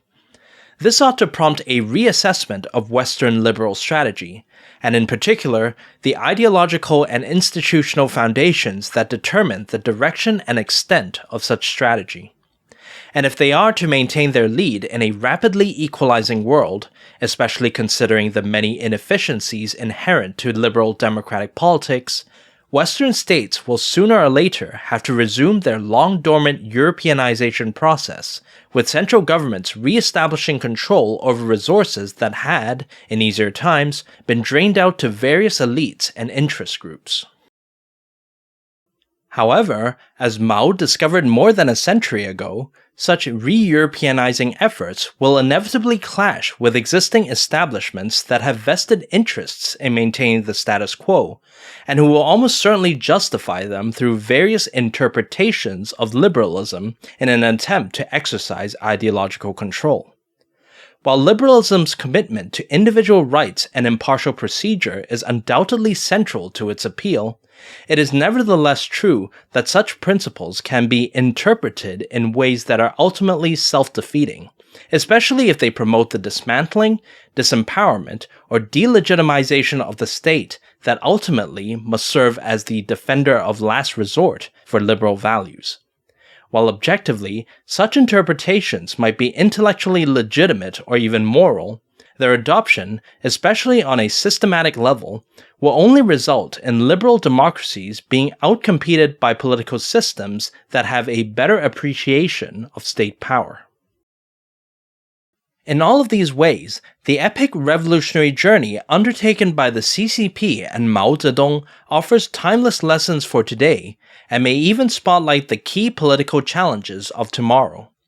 It is ironic that, nearly 100 years after the events of this video, China has emerged as an exemplar of Europeanized consolidation, while the West is at risk of falling into the administrative decay that eventually led to the creation of the CCP.